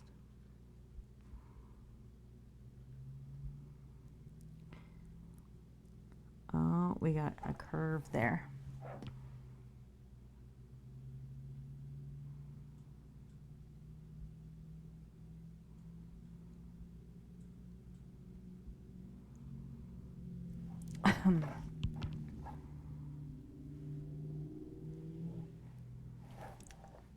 I'll start over here, excuse me.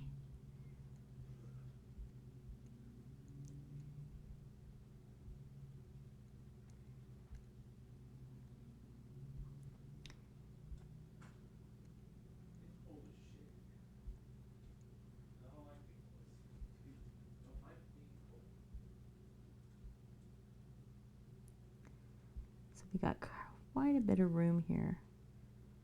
This K is pretty thick.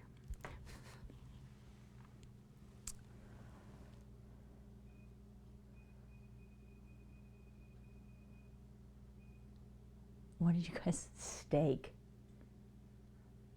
Yeah, I don't have any steak.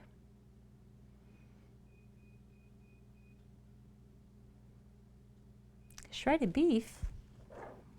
Shredded beef, like pulled pork? Is that what it's like? Only beef?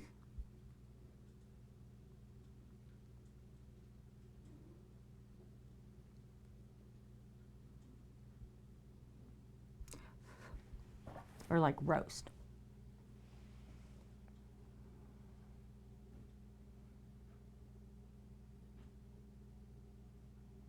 Yeah. It really varies. So I got a little crazy with the word kitchen for some reason. I don't know. I guess I was in a mood. Okay. Because it's not just one font. There's actually 2 different fonts and then extra lines on top of that.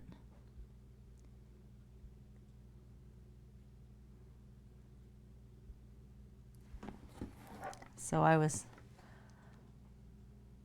like shredded beef, I don't know. What do you do with it? Like, do you eat it on a sandwich? Like barbecue pulled pork or pulled chicken sandwich?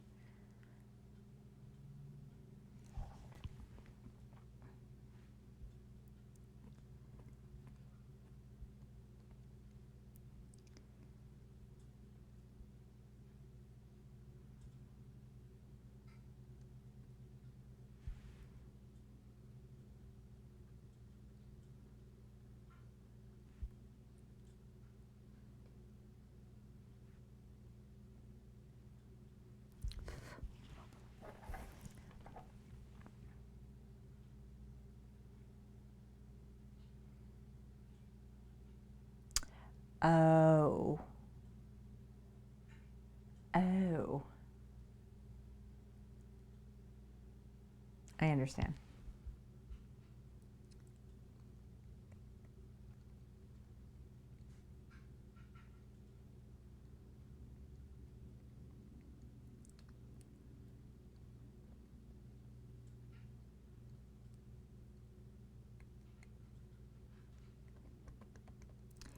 There's a great big seed bank in Paso Robles. You can get all that kind of stuff there.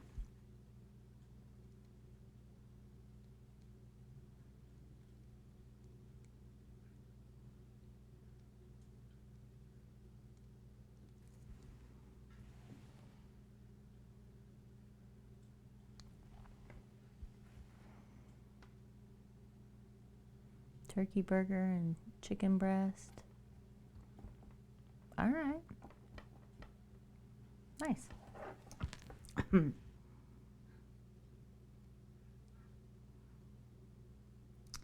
We have a smoker that Outlaw mentioned earlier.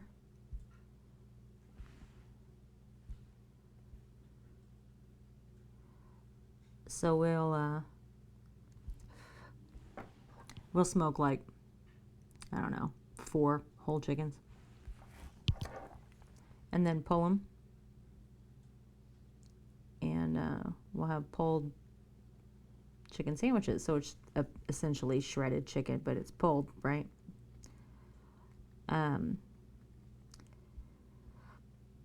I like to put the smoked chicken in Alfredo.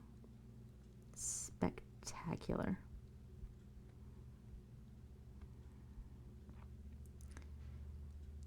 One of my favorite things.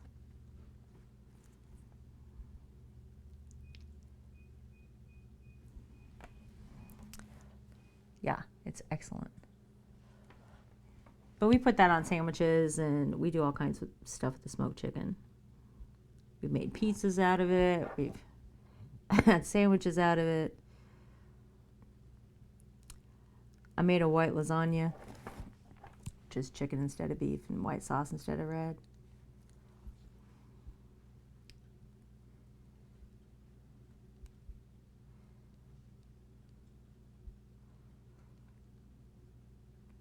But whole chickens are pretty inexpensive to buy here.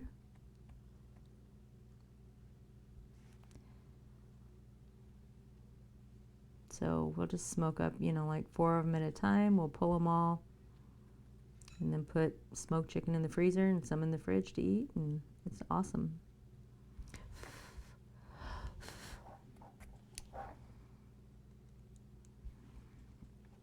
I've got this weird little line right here that's not burnt in kitchen because there's a stick inside this, and I kind of like it.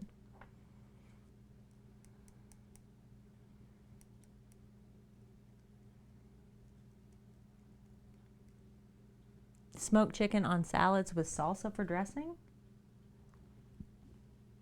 Like a taco salad with chicken instead of beef.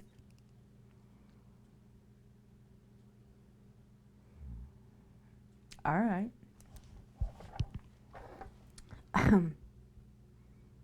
That sounds good.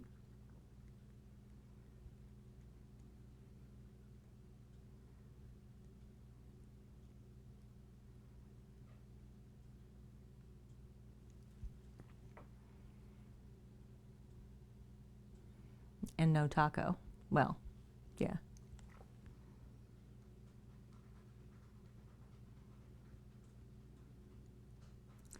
We have had chicken tacos, smoked chicken tacos,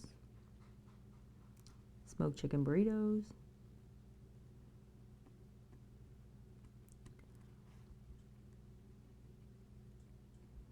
Mostly we just eat it by itself with nothing else on it.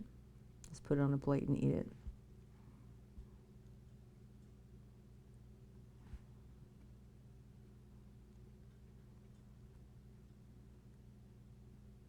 But we have made it a lot of ways. See? This one's got a bunch of these weird little hard spots in it. It's making this look super choppy.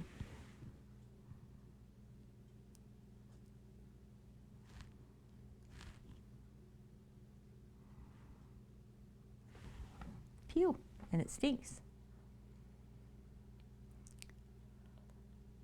Oh, blackened chicken salad. Yes. Well, Outlaw started it. Don't blame me. We just continued, but he started it.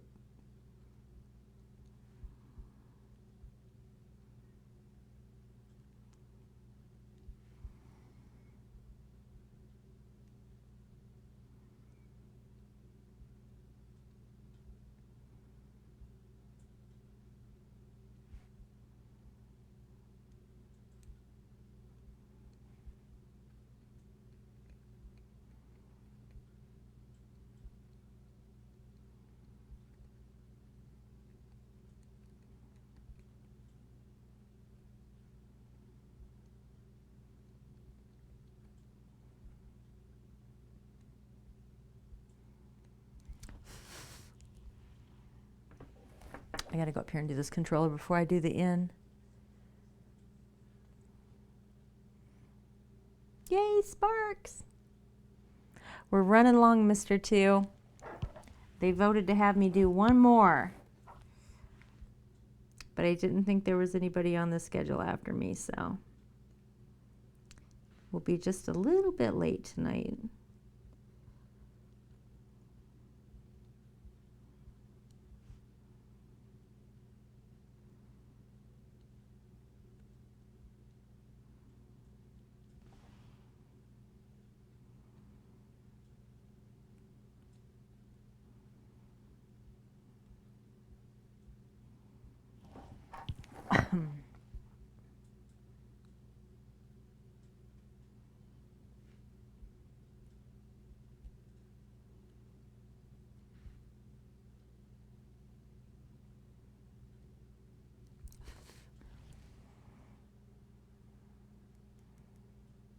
Oh, thanks. Do you want to see what all we made so far?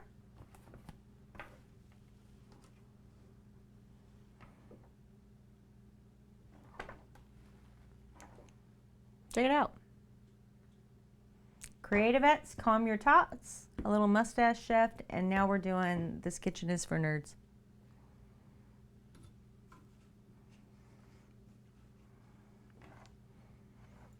It's been fun.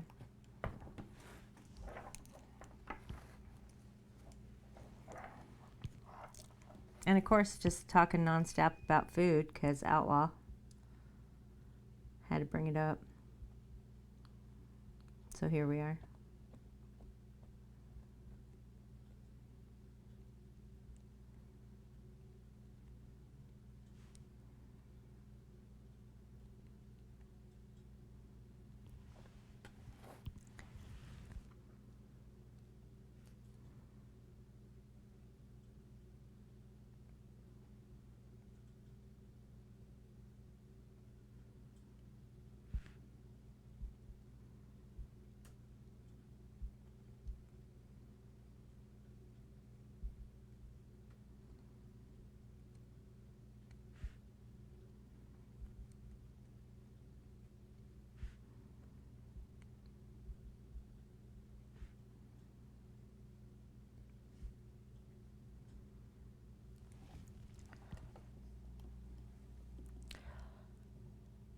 You've been checking in between work.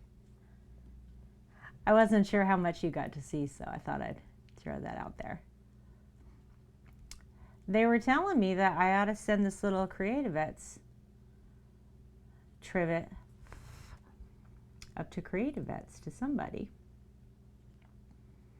But it seems kind of unfair. I can't just make one for somebody and not for anybody else, right?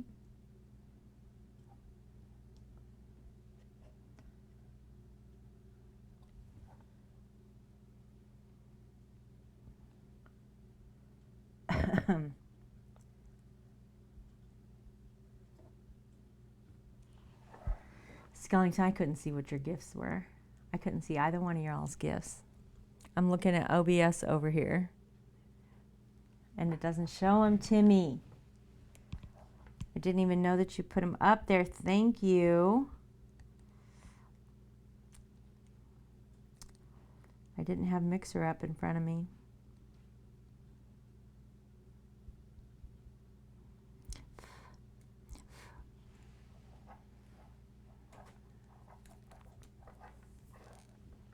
Yeah, I can, if you like.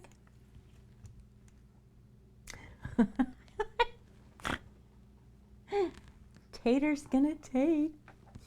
Thanks for the sparks. Seriously, appreciate it. Yeah, I can send it to Nashville if you guys want it.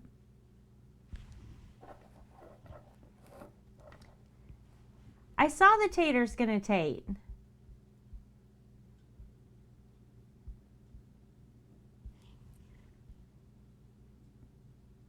Is that not what I was supposed to see? Am I on delay?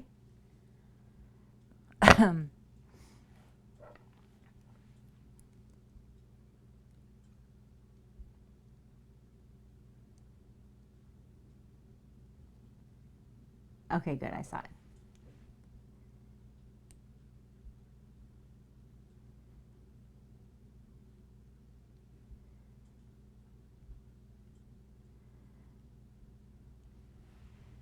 Okay, good. I'm trying to pay attention. Okay. So I haven't had this problem all night. So I went to woodburn this R.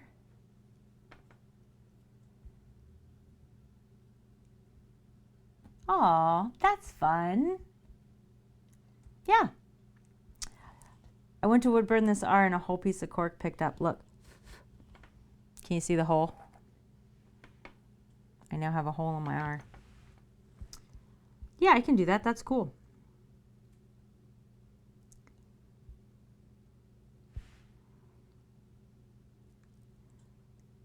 So we've got to make corrections with this R and try not to make it look wonky.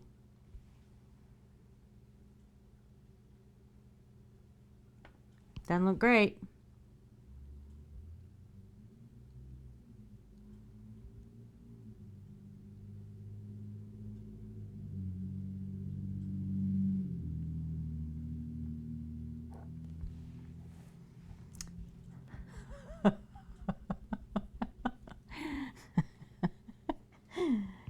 Yes.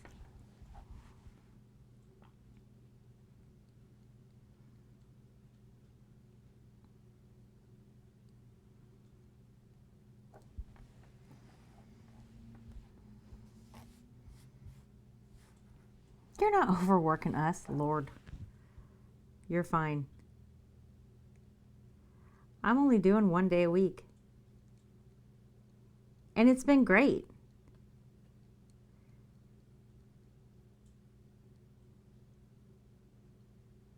Like, I love it. We've had such good response.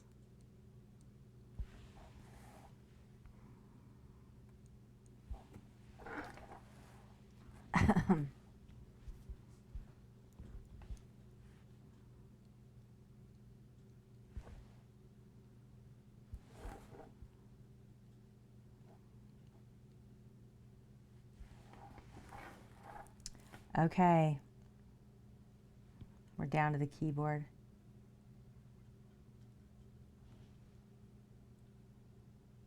Oh, they can just email me. Just email me the address that you want it sent to. Yeah. It's no problem. I'm nervous about this keyboard, y'all. I feel like I have the wrong tip on my burner for this.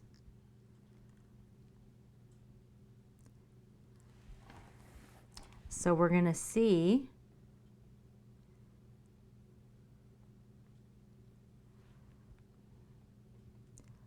just what you can do with the absolute basics, right?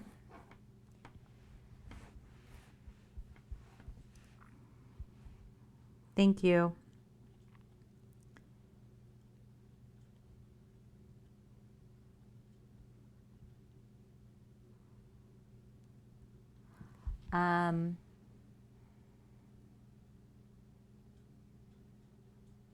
I am back at the post on Monday, so I can send it out then.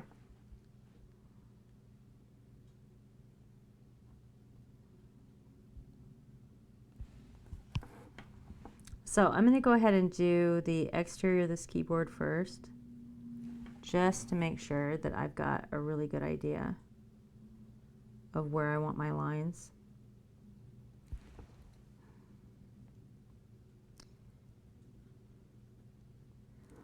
And then we'll go back in and start working on some of that detail.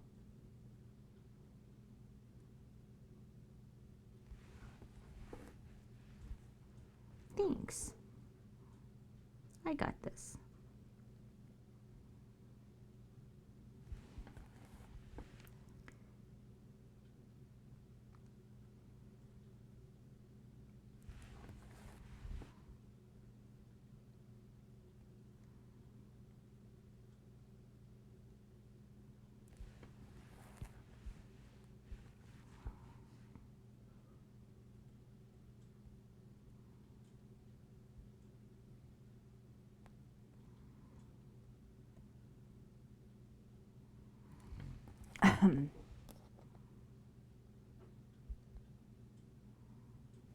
I was hoping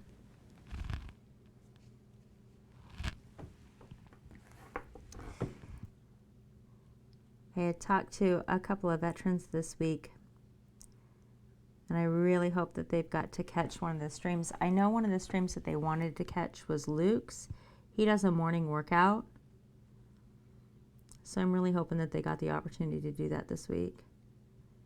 I think Luke is back on tomorrow, isn't he? Yeah, he's on at 9 a.m. Central with that morning lockdown workout tomorrow morning. It's pretty cool.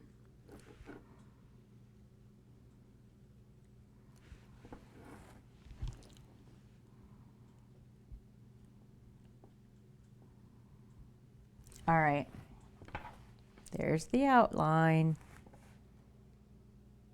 Have I been down in the logo this whole time and you guys haven't been able to see me?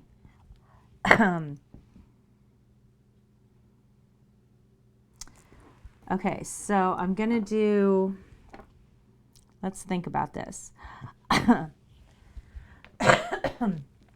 gonna drink some Gatorade.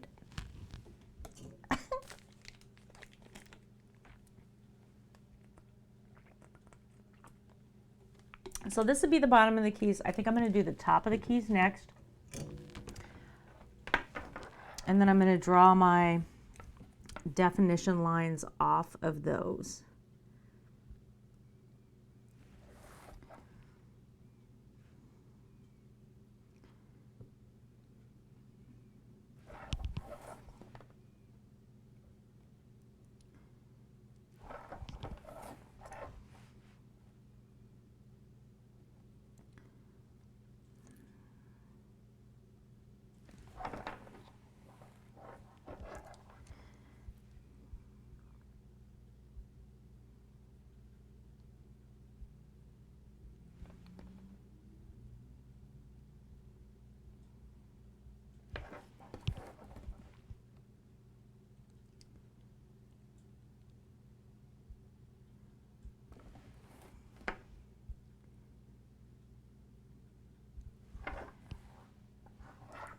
All right.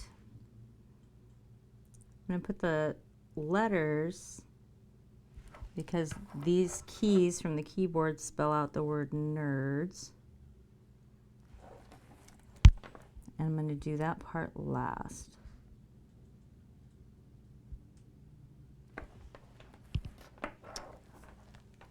My cord is twisted.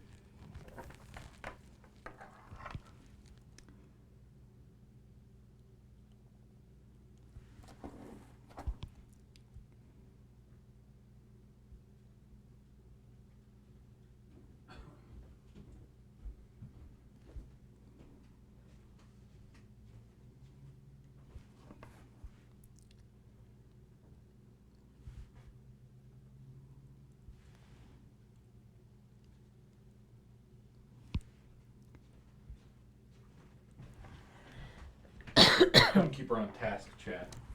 Okay, this is the worst possible time. It looks awesome. Thank you. Seriously, it smells like ass in here, but It does. Thank you. I'm sorry, butt. Thank you.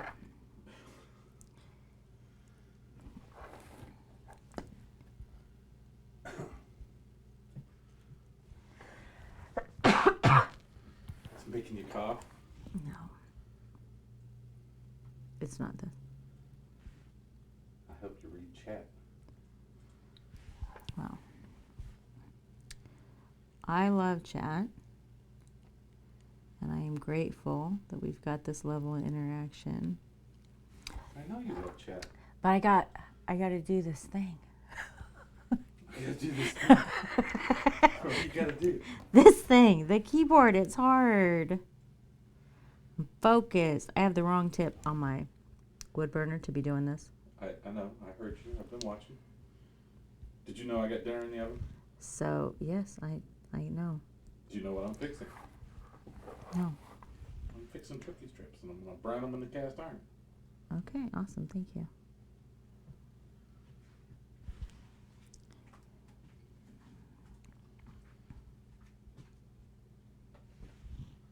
And yes, I'm outlaw. They know. I know they know. They've only seen me standing behind the door, though. They can't see me now, but.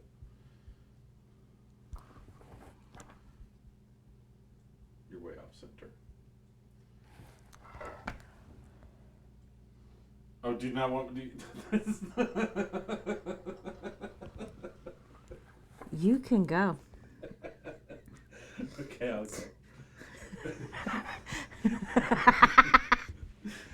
Skelly said turkey strips. We're paying attention. Thank you, Skellington. Hell yeah, I'm in jammies. Somebody's on my side. These are my day jammies, Skelly. And then I got my night jammies. Oh. Oh, that's Taylor, right? Yeah. Or that's, sorry. Get out. Lord. You know, it's not like I can delete that comment if you're standing here. I'm gone. Awful.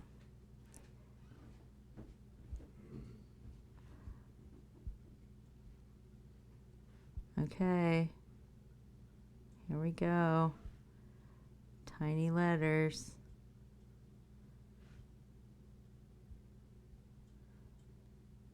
Went too deep on the S. Okay. This is good. Whew! Does it look like a keyboard?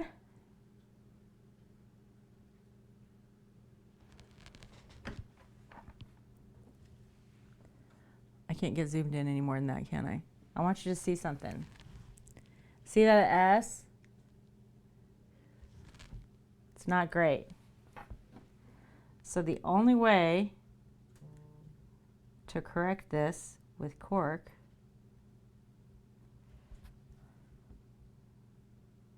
is to remove some of it so that you get more definition and it looks more like an S. Right? This kitchen is for nerds.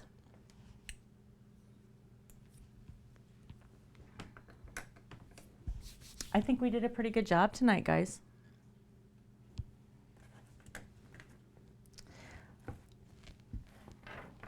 Four trivets done. And they all are very different from one another, aren't they? We'll send this one to Nashville to be displayed for CreatiVets. That's fun. And then this one, Outlaw's going to use for his smoker. And then we'll find a home for those two, right? We'll find a home for those two. All right. And these three, with all the pie, those are mine. I just got trivets for days now, look. Bring me your hot stuff. All right, scooch over here. Bam, look at those embers. Thank you. Love it, love it. Keep on donating to CreatiVets. Ooh, you know what, hang on.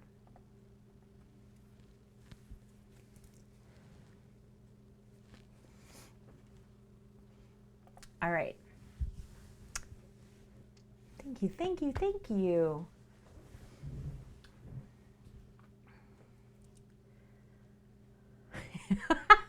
Alfonso the Trivet. Sounds very serious. All right, y'all. So up here is the that schedule that I was talking about, right? So tomorrow we've got the lockdown workout with Luke, and then songwriting with Rick. If you haven't seen Rick, you should just check it out. He's amazing. No, Beta the streamer cat has not interrupted the CreatiVets stream, which I'm grateful for. And then Art with Garrett is at 3 tomorrow. Today he was doing a graphic novel, Garrett was. And then last time I saw him, he was doing some ink painting. Yeah. Luke's workouts are great. So if you guys get a chance to catch them, please do.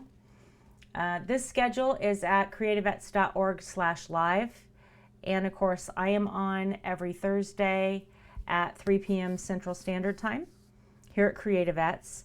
I stream normally at Mixer as MrsOEF 5. So you can catch me on my own channel there too. But thank you so much for being here. Love the amount of interaction with you guys. And I do hope that, you know, maybe this is an outlet for you. Maybe this is something that you would enjoy doing. I love it. I like how versatile it is.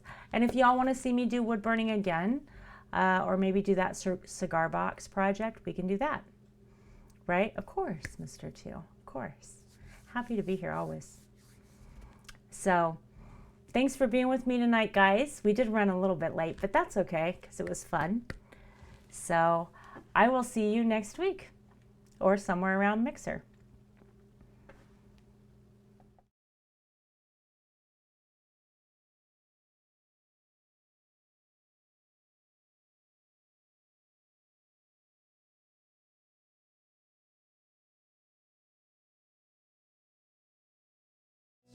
We are a nonprofit that's helping combat disabled veterans heal through the arts and music. Our art programs in Chicago and California help combat disabled veterans tell their story through art. We enroll them into the best art institutes in the country. We pay for their tuition, their housing, their food all 3 weeks so that they can finally tell their story through art. We also bring combat disabled veterans to Nashville, to places and rooms like this here at the Grand Ole Opry, to tell their story for the first time with pro songwriters all about the things that they went through that they've never been able to talk about before. These programs have been extremely successful in helping veterans combat their PTSD. Right now, CreatiVets has more veterans applying for our programs than we do funding. So if you can go to creativets.org and donate, we would appreciate it.